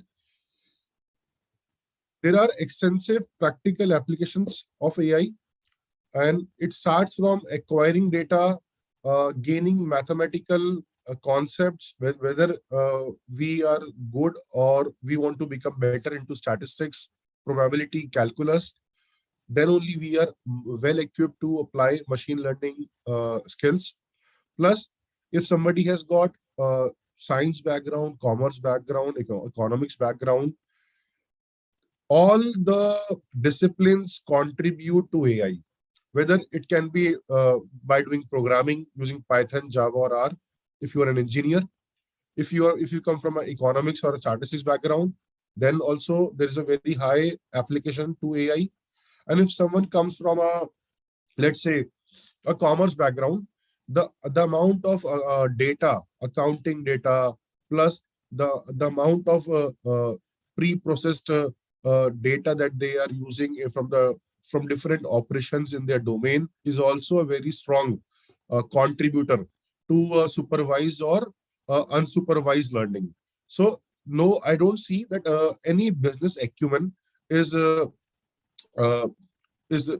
not possible to apply, and it will be crucial for everyone to do the right level of visualization using different tools and functions, and how they can use these tools to build different plots and graphs to finally contribute to a solution to a business problem.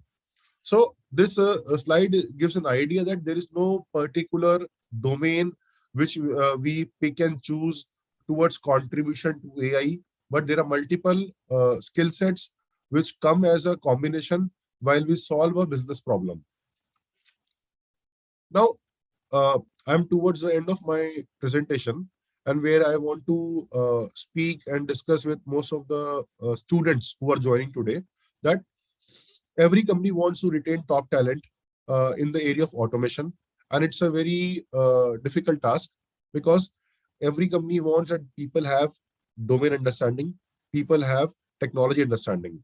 And this is how anybody can acquire the top skills which are into AI, big data, DevOps, cloud, or data science, by understanding the basics of data, how data is being used, data is being cleaned, and how data models are created to ensure that they can do a predictive or a preventive analytics kind of a model. So this is my understanding. And after that, once you understand what is predictive, people can usually easily move to what we call, just 1 second.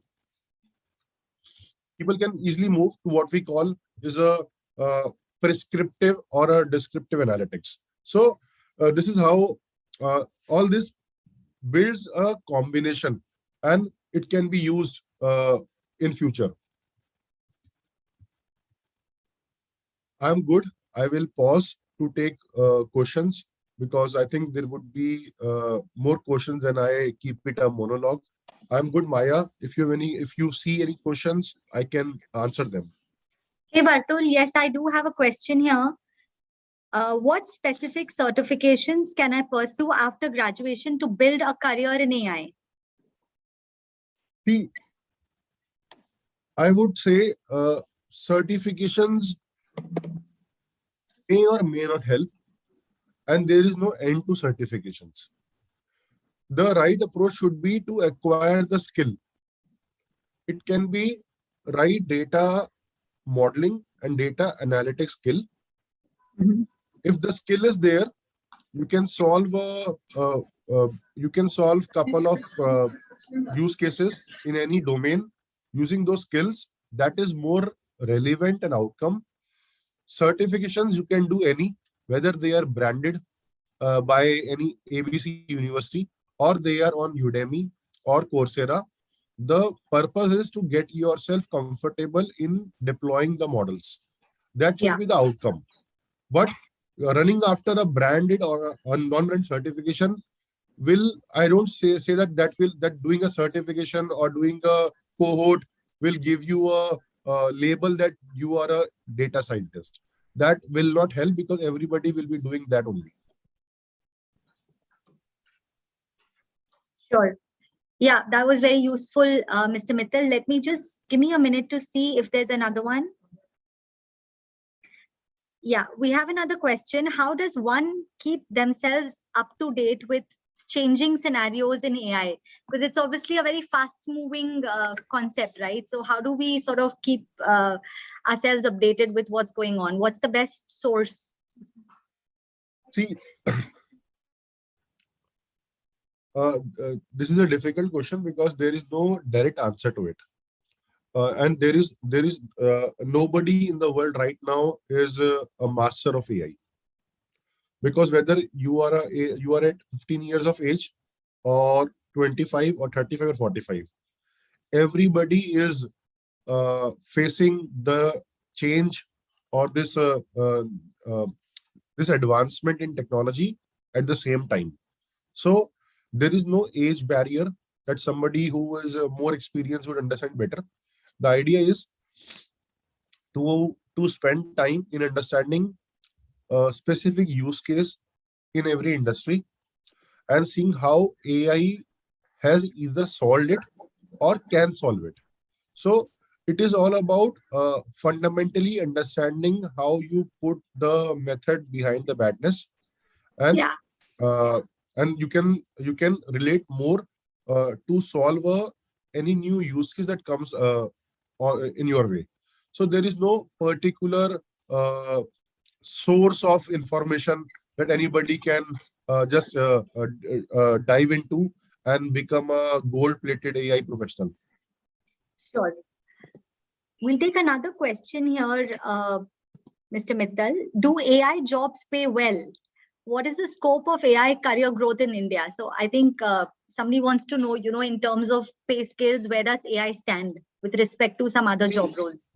See, in AI, particularly into analytics, the job pays well. Right now, employers want people, and there are less skilled, trained, certified people available. So the demand is huge. Supply of good people is very less. So when I say good, let me define it. They need to be well trained, well skilled, and well certified. If they don't have experience, if they've experience, they can demonstrate their experience, and they don't have to run behind the certifications. So answer is yes. AI professionals, analytics professionals are huge in demand. That is why they get paid better than a non-technology professional. Super. Thank you, Mr. Mittal, for this mind-blowing session. I think we have several other questions as well for you, but we'll reach out to you via email, and then we can get the answers and reach out to our learners and sort of help them with that. Thank you so much for your time, sir. Thank you, Maya. Thank you, everyone. Once again, a very happy Republic Day, and take care of yourselves. You too, sir. Have a very good day. Thank you. Thank you once again to my enthusiastic audience. It's been fabulous to have so much engagement. As you all are aware, this event is being restreamed on Facebook, YouTube, Instagram, and LinkedIn, and we have thousands of participants from all over the country. Stay with us, everyone. We have a lot more coming up. Thanks to UNICEF, UVA, and Southeast Asian Road Track Information Center for collaborating with us on this event. I'd just like to add a note here. So anyone, if someone is looking for a job in the technology sector, courses like analytics, business intelligence, full stack Java development, do visit our website, EduBridge in www.edubridgeindia.com for more information. Talking about the technology sector now, we all know how important it's become over the years to imbibe technology in everything we do. At EduBridge, we've trained over 2 million learners in the last 10 years, and we can tell you that one of the key questions everyone comes up with is, I'm from a non-tech background or a commerce graduate or a diploma holder. How do I switch to the technology sector? Even I want to be a part of this revolution, but how do I do it? Because I'm not a tech graduate. The code on the screen scares me, but are there any other opportunities in the tech sector for non-tech people like me? Another question that comes up often is, do we have equal pay packages and opportunities for women in IT? So to all our learners and the audience, especially women who have always had this question, in their mind, who better to address this than a leading woman from the IT industry herself? So we are glad to have Ms. Umashri Raghunath for this session to address and highlight the tech career options for people from non-tech backgrounds. Welcome, Ms. Raghunath. Good morning to you all, and I wish you all a very happy Republic Day. Hope my audio is reachable to all of you. Yes, it is absolutely, Ms. Raghunath. So I'd just like to introduce Ms. Raghunath. Ms. Raghunath is the director at ATOS and president of Empowering Women in IT. She has over 22 years of experience in program management, business contracts and negotiation, project management and software and infrastructure delivery, infrastructure and resource management, requirements and business analysis, test and release management, quality assurance, team mentoring and coaching, intellectual property rights specialist, legal and compliance expert. Wow, that's a lot of terms. She's also an author, poet, lawyer, D&I activist, and believes in building people and communities. We are so grateful, Ms. Raghunath, that you've agreed to join us today. Over to you now for your session. Thank you so much. Thank you so much for that introduction, Maya, and also for Pratibha for all the coordination. It's a pleasure always to address the student community and the tech community at large. And on this special day, I once again wish you all a very happy Republic Day. And I hope we will uphold the sovereignty of a nation and build our country into a most prosperous nation with all the women and men out there, especially the children, especially the girl children, scaling up to in the terms of nation building. Let me start sharing my screen. So I believe in something which I say, if there is a will, there is always a way. And only when we take up that way, which may be sometimes not traveled much, there is progress. And when there is progress combined with practice, that is when we start seeing productivity. Productivity enhances the growth in terms of individual, in terms of a family, in terms of communities and the nation at the large. All this growth in today's world happens with integration of the technology. And with the technology, we see a lot of innovations happening all around us. However, are the only techies contributing to this technology and digital revolution phase that we are currently in? I would say yes, as well as no. Because each one of us here in the society play a very dominant role in how we can actually contribute back to the prosperity of a nation and also building our country as the most technologically advanced nation. Today, many of the CEOs running many of the bigger corporates in the world is a testimony to the talents that our nation possesses.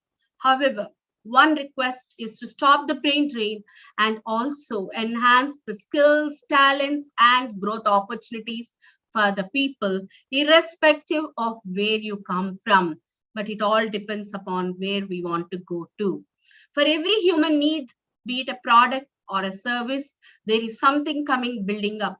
Right from the times immemorial, we have seen that revolutions of civilizations happened only because of human necessity to keep evolving from one phase to the other. This pandemic had showed us that without no previous preparation or training or readiness, the entire digital transformation happened overnight for the skill academy, especially for the academic world, where schools, colleges, academic institutions, and several other training partners and universities have scaled up to combine a hybrid solution during the pandemic, which involved very minimal human intervention in terms of offline classes. However, it enhanced that we can still scale up with online classes and do not miss anything because of the pandemic that is still ongoing, unfortunately. However, when the situation improves, there are going to be plethora of opportunities in the world towards the IT and ITES world. Even without a background in technology, you can be successful in technology space. And I am the live example for this particular thing. Today, we see that out of the corporates that are hiring, 43% are of non-technical jobs. They are not just the jobs that we know are like for HR, finance, or administration or legal, but there are plethora of opportunities for other areas which actually integrate with the pure technology jobs, which contribute to the 57% of the job market today. So what do we need to do? Are we going to be left behind?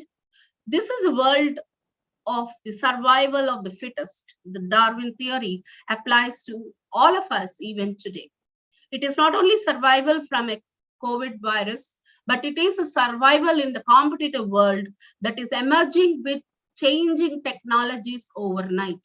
Every decade in the past 5 to 6 decades, we have seen the technology and the digital space evolving right from the introduction of internet to the world, right from the starting of the www to the blockchain technology and several other digital revolutions that are currently happening. So what do we need to do? We need to focus on the skills. We need to be watchful and observant of the market that is actually around us. And it is in our hands to get trained, to grab those opportunities of several courses that are available online. Those were the days in 1990s when the FDI market opened up opportunities for outsourcing into the country. And during the regime of the great Prime Minister P.V. Narasimha Rao, we have seen that a lot of IT companies started placing their foothold in the Indian market. How did we scale up to that? Was it just the Y2K scare that actually made all of us look back into the IT world? I don't think so. It was basically to grab every opportunity for growth that we have started broadening our perspectives of life and looking at what's available. It was the mode of survival for all of us. Till then, the super experiences of the employment through the government jobs have drastically changed after 1990s with the evolution of the IT world in India. So who were the winners here? People who could be interesting, who were bold enough to challenge themselves, get out of the comfort zone and reach out to many of the unexplored markets. Getting experience. Getting experience is first thing is to make a beginning. If you do not start, if you do not even try, that's when you fail. Failure is not something that you try and fail, but failure is something that when you don't even start to try.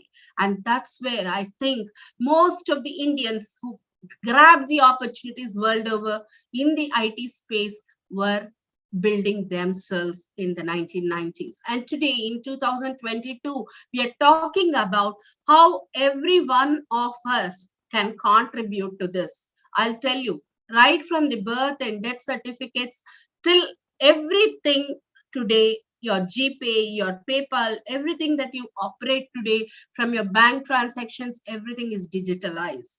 Even our grandparents at our home are used to Zoom calls, virtual conferencing with the grandchildren all over the world, which means that this is the world of people with non-techie background. However, we all need to survive, we all need to grow and make things happen. Be the critic of whatever you are seeing. That's when you will find an opportunity to build something new, learn something new every single day. We are getting there slowly and steadily. We also need to understand what are the current trends that are available in the market around us. So for that, you need to be reading the old school style newspapers, watching out the opportunities columns, checking on various several portals, LinkedIn, Naukri, or any other job market portal to see what is the current demand. There is a lot of demand for people in data science, robotic sciences, and especially in the emerging technologies of artificial intelligence, like just like how our previous speaker had spoken about the transformation technologies that are actually hitting all of us in a big time. What do we need to do? Am I going to spend after 3 years in a degree college and another set of money on my courses? Yes, you can approach the local vendors who are offering these courses. 20 years back, we did not have an opportunity to explore any of these courses online, and we had to reach out to NIIT and after classes that were available at that period of time. We looked into the market, but today there are plenty of online courses, free courses, paid courses, certified courses, diplomas, degrees that you can do online. And you can also build your portfolio by taking help of the educational institutions like EduTech, where you can actually build your portfolio with right certifications and knowledge that is important for you to build your portfolio. And in this digital world, it is very, very important that all of us create a digital portfolio of us. Today, the footprints that we are going to leave behind are the digital footprints. We are no longer a private individual, but a digital persona. It's very, very important to understand that we build this digital persona reflecting whom we are. Here, there can be no choices made on manipulating from what we are not, because background verifications, checking on who you are, your skill sets, your talent, and what you're good at, it's all out there in the internet world. So it's very important what we share on social media platforms, what we build on our LinkedIn portfolios, how we actually start utilizing the tools and techniques that are available in the market without any apprehensions. That is important because then only you will be able to take up small jobs, challenging yourself outside your regular work. You may be a person working in the finance sector or in the HR market or even in the sales and marketing portfolio. However, you can look at how you can automate something in your own stream of work involving a technology. All of us in every stream of functional and operational management today work on computers, which means that all of us are already there in the technical world. So it's very important that we are ready to get cross-functional training beyond what we are built for, and be ready for adaptation. You may ask, is this not a big challenge? Yes, it is. However, do you think the technology space people who are working as experts in the technical world do not upgrade? If we do not do that, we are outdated every 3 years or to 5 years. the things that we are using, the platforms that we are building, the platforms and the applications that we are actually working on keep on changing, keep on emerging, keep on evolving towards what next. So it's very important that we also keep chasing that and learn new skills to pace with the changing demands of the market. Along with all this, there are 10 important soft skills that go along whether you are a technical pro or a non-techie background. The first and foremost, you should know how to handle conflict management, especially when you're coming from a non-tech background. It's very important that you don't do anything that has a conflict of interest. And also how you would handle negotiations, how would you build your own profile by actually understanding the conflict within you than outside. Handling conflicts outside is much more easier than for a professional within you. So it's very important to have a focus, understanding, and what you need, your dreams and ambitions that has to be built by using a proper sense of conflict management. The two other important things are the time management. All of us are running behind 24 hours, which are not enough because we have too many things around us that are distractors today. So the word stress is something that all of us keep enjoying telling, oh, I am stressful. Yeah, I'm working 14 hours. Yeah, I don't have time to even sleep. Stop. Do not complain. This is the real world. This is how it is going to be. We are not our grandparents' born, where after 6 of in the farm, we come back home and relax on the outer space of the house. No, we are all compartmentalized in a way that we have to live through this. So learn to live through this, properly managing your time, prioritizing and optimization, actually removing the perspective of the world that Indians are super punctual. And also build your communication skills. Because in the global market today, what we are seeing here is the importance of communication skills that are built over cultural diversity of the global projects. It's very, very important that your written as well as verbal communication have to be in par with the world demands. It's not important that you go ahead with accent neutralization or try to show up something for which you are not actually ready for. Having good command over language, the right written skills for the email etiquette, those are the things that actually matter when you are delivering projects. And the company culture, it's very important that you understand the culture of the company, the people that who are involved, your primary stakeholders, and stay client focused. Then only you will be able to be part of the company very quickly, no matter what. Customer service. Customer is God is a mantra that we have heard several times ever since we have been children. And this holds good even today. If you were a professional who's trying to actually pace up with the market, I would recommend each one of you to actually work in a call center customer service at least for 6 months. That will train you automatically to handle 10 different types of customers who are probably aggressive, passive, active, commanding, demanding, insulting, irritating, and expecting. There are plenty of customers who actually teach you how customer service can effectively function. Even if a product is not too great, if your customer service is great, people will come to you. That is the kind of significance that customer service has. Emotional intelligence is very, very important today because we get angry, we react, we don't respond. We especially react to the social media garbage that is being pushed onto us, and we lose our self-awareness. Nobody is going to motivate you other than yourself.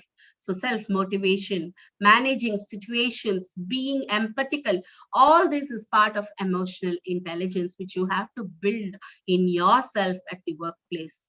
And it's important that your personal productivity is shown. How hard you work and how long you work doesn't matter, but the outcomes do. So it's very important that your productivity is measurable in terms of metrics. And you should be able to create the kind of visibility that is required. Everybody works hard, everybody wants to grow, everybody wants to get that beautiful bonuses coming at the end of the year. All of us want to grab a share in the company, all that. But how? Why are the most hardworking employees not getting the due recognition? It's because they don't tell their own stories. You have to sell yourself, show up visibility, raise your hand and speak up saying what you have done and how does that actually impact the growth and revenue of the organization. So it's very important that you build the storytelling of what you are doing, and so that you can make a pitch and make a sale for yourself for the next productive thing in your life. Change is the only constant thing in the world, and you should be adaptable to change. Adaptability is one factor that no matter what changes, either at the workplace or in the technology space that we are currently inherited to, it's very, very important that we adapt to the change smoothly. We should not be resisting change without any data that actually proves that the change may be very conflicting to what we are trying to achieve. So it's very important that we take care of the change management, not just only in the projects or programs, but also in the real life scenarios when we are at workplace. Coming to what actually the non-tech roles in the tech world offers. There are plenty of opportunities. You can see right from sales and marketing, your products and services, your business development, your advertising, your marketing, digital marketing, your human resources. Analysts are the most wanted people. It can be research analyst or a business analyst. Having the domain knowledge helps you become a business analyst. You may be from a banking background, you may be from a commerce background, and you can help an IT company which is building products for the commerce industry or for the banking corporate sector. You can help them understand the domain expertise like banking rules, the accounting standards. So even if you are a person from a finance background, you can support in the actual research required for building technology products. Customer success. I think we have already spoken about customer service and how important it is. And today the best marketing happens in social media, and digital marketing is the thing that is happening. So having correct knowledge of social media is also important. This is a very new niche skill that you can start acquiring. You don't need to be experts, but you can actually start learning by watching seminars and webinars and doing online courses. Training is development. As long as there is a world of technology and growth, there is going to be training needs, there are going to be developmental needs, and this is going to be continuing because learning is a continuous process. There is never ending to learning. Content writing, operations management, all the projects getting to a steady state, and we need BAU resources who actually do steady state operations. There are technical copywriters who actually check on the IP rights, who do take care of the content, marketing content, product content, even like, how to use your product, those kind of manuals. All this, the technical copywriters can help. As long as there are human resources and who are working and getting some salary, I don't think there will be any non-demand for finance and accountancy. So still, even today, the finance and accountancy is all digital. So you can get into your domain knowledge, but in a technical space. Testing. Most of the people start their tech role from a non-tech background with manual testing. Manual testing needs two things very importantly. One is observation of your surroundings, see what's happening around us, think what could go wrong and how do you actually make that up. It's very important that you understand that testing actually identifies the product's efficiency. Administration and legal, just like how the finance is, and executive leadership. All of us would one day want to be in there, and that's what a non-tech roles can offer. And these are a few, and these are not all in all, like how we can talk about. The last slide, I'm going to talk about my own journey. Here, my own journey being one second.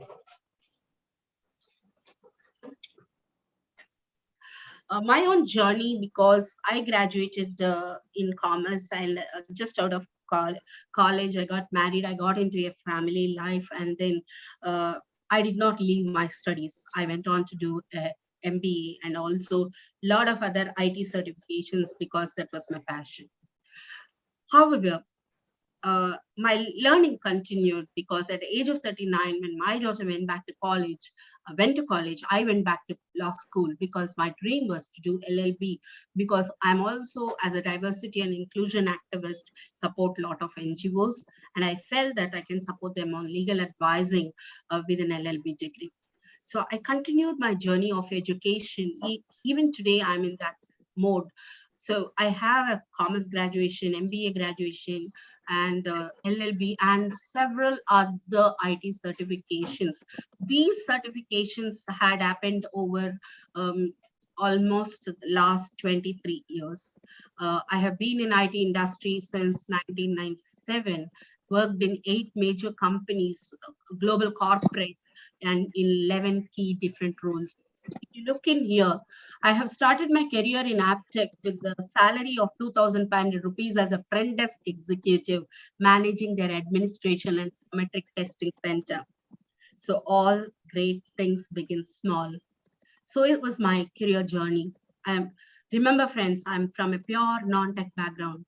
Then I moved on to Dishnet call center in late 90s, when the boom was happening for the call center revolution in India.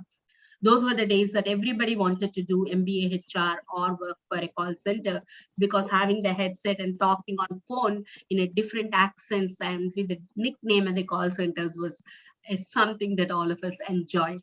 My nickname at the call center was Mickey. So that call center actually gave me exposure to handling global customers. Later on, I moved into pure customer service coordinator, and this is my first job in a pure IT company called Manmar Technologies, where I worked as a customer service coordinator, where our field engineers used to take CDs to install the applications in the client's OEM machines. For the medical imaging division, there used to be ultrasound machines, and we used to supply the imaging softwares. And our guys used to go there and punch in that CD and call us for the authorization keys. So I was doing that for almost 2 years, and the company was about to get merged with GE Medical, and I had to move on with DSL software, which is nothing but today HCL Capital Markets as a process lead. I was handling Swift messaging services and looking at several of the business processes that the back office operations of the HCL Capital Markets was happening. And that's when I moved back to ABN AMRO.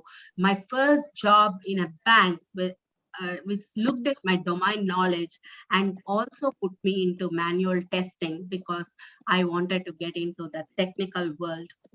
Because if you look at every other non-technical job that I have done, it's also somewhere or the other was related to the technical side. And then after working in the bank for 3 years as the tester, I became a test lead, I became a test manager, then I became a global test manager, and then I moved on as a business analyst to Hewlett Packard. When I joined Hewlett Packard, my first assignment was in Ashok Leyland, where I have seen the manufacturing space at large and how technology integrates there. So I started getting more and more interested in projects and started building my qualifications around it. And that's when I did my first PMP certification.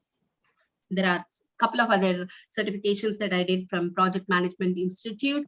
And then looking at the ambition and looking at the courage to take up challenging roles, I was very soon promoted as a project manager, and then as a senior program manager.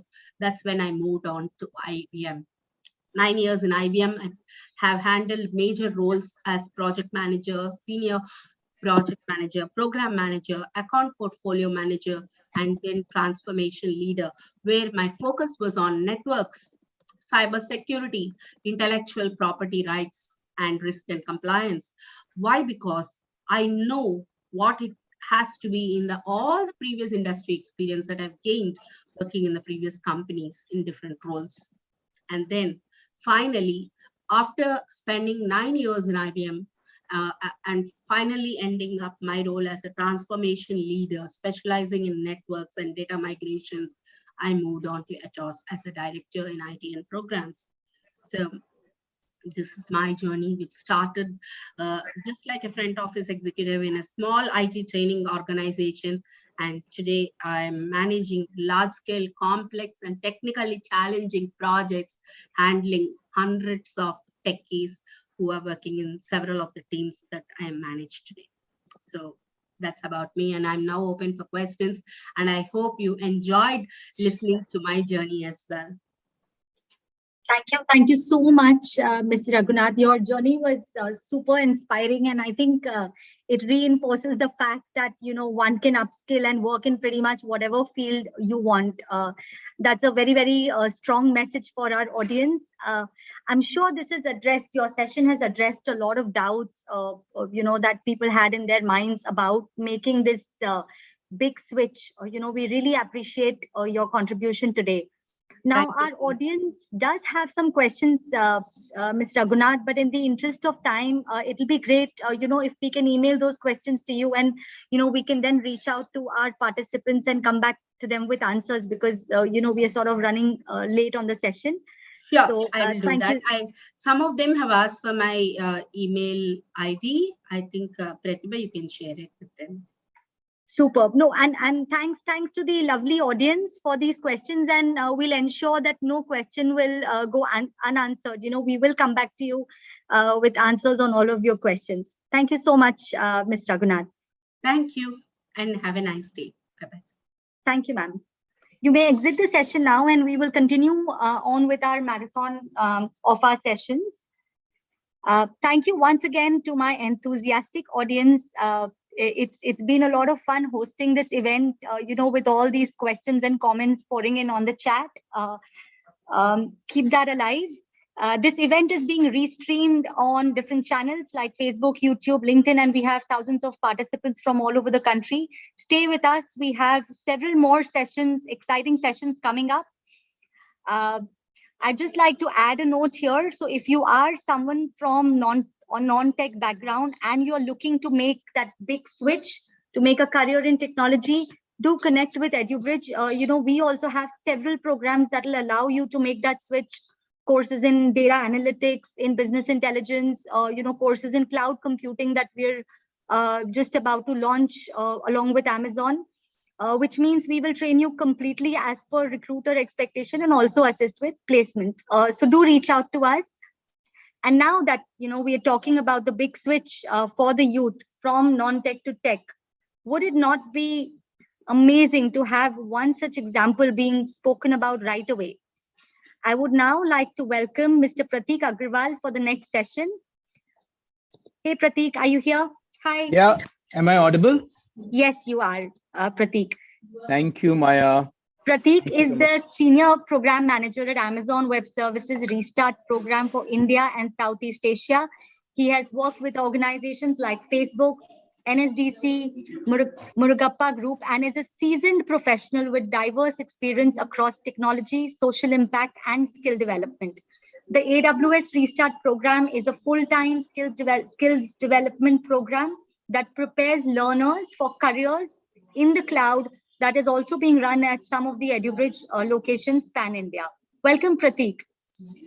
Over to you, Prateek. Thank you, Maya, for that warm welcome. Good afternoon, everyone. In the interest of time, I'll try and keep it short. I'll run through some of the slides quickly, and then I can come back to the question and answer depending on the time we have towards the end. So hi, everyone. My name is Prateek.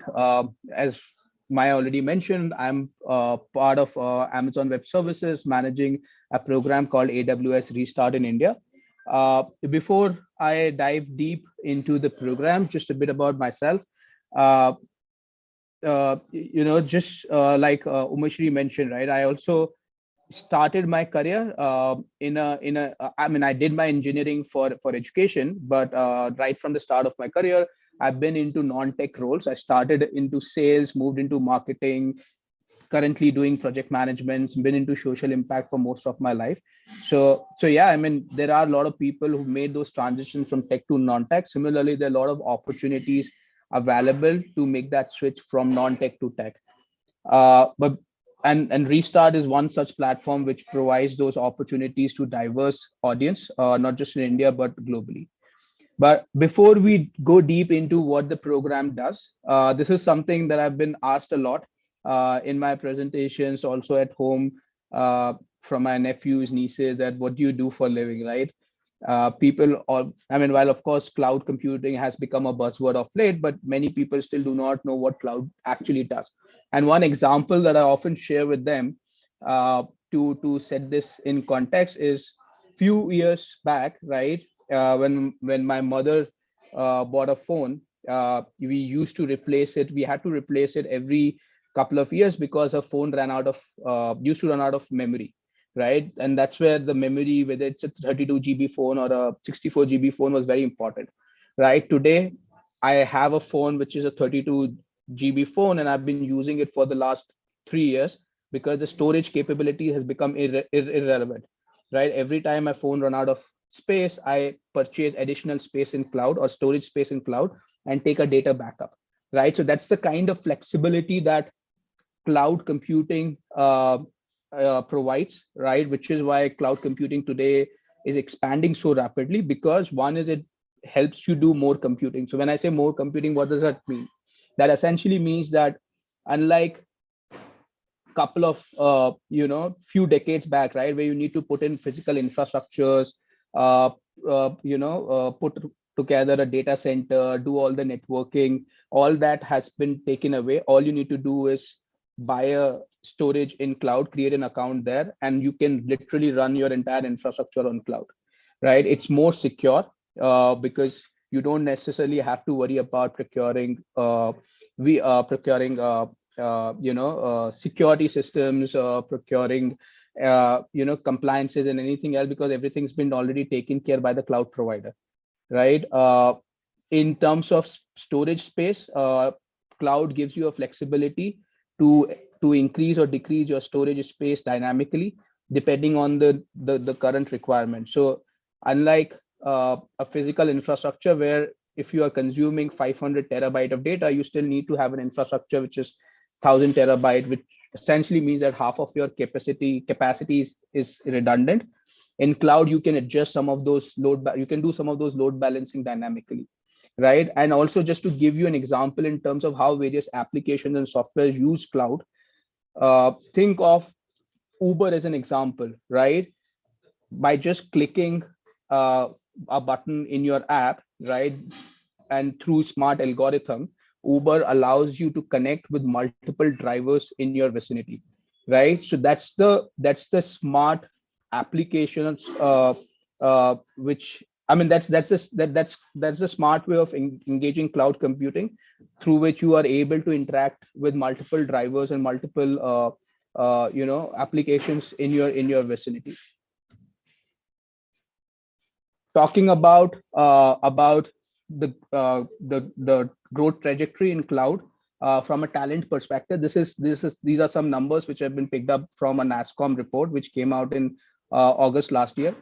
As of March 2021, against a demand of 873,000 cloud professionals in our country, there's a supply of 608,000 individuals, which essentially indicate that there's a shortfall of 265,000 cloud professionals as we speak.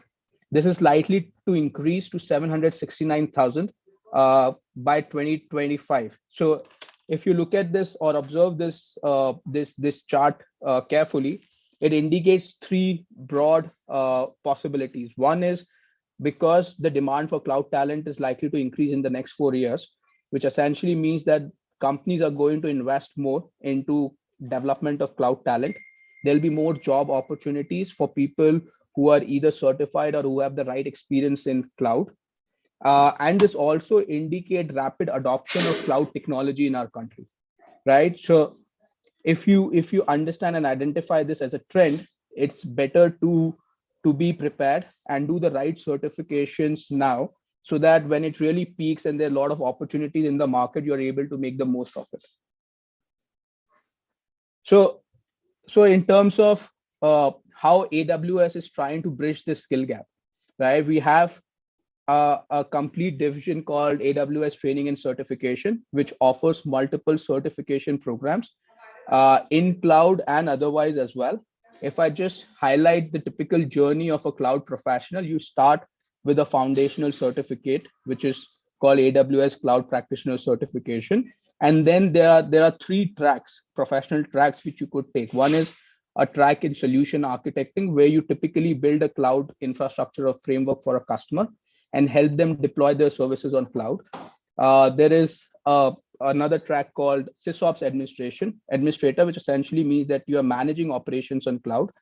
And third is developer associate, or we call it a DevOps engineer, who primarily build new services or customize existing services or platform requirement for a customer, right? So I will focus more on the cloud practitioner certification, because that's what we are currently offering under AWS Restart program. And I'll tell you how and what you stand to benefit if you enroll into this program.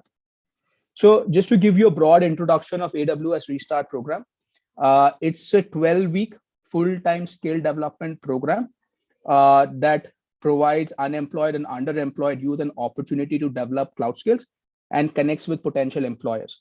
So through this program, we, like I said earlier, we intend to reach out to diverse audiences, which include military veterans or their spouses, returning mothers, people who are currently unemployed, or people who are engaged or working in a non-IT related sector. Could be banking sector, could be hospitality, could be retail sector, and who wanted to learn a new skill and make that switch towards cloud.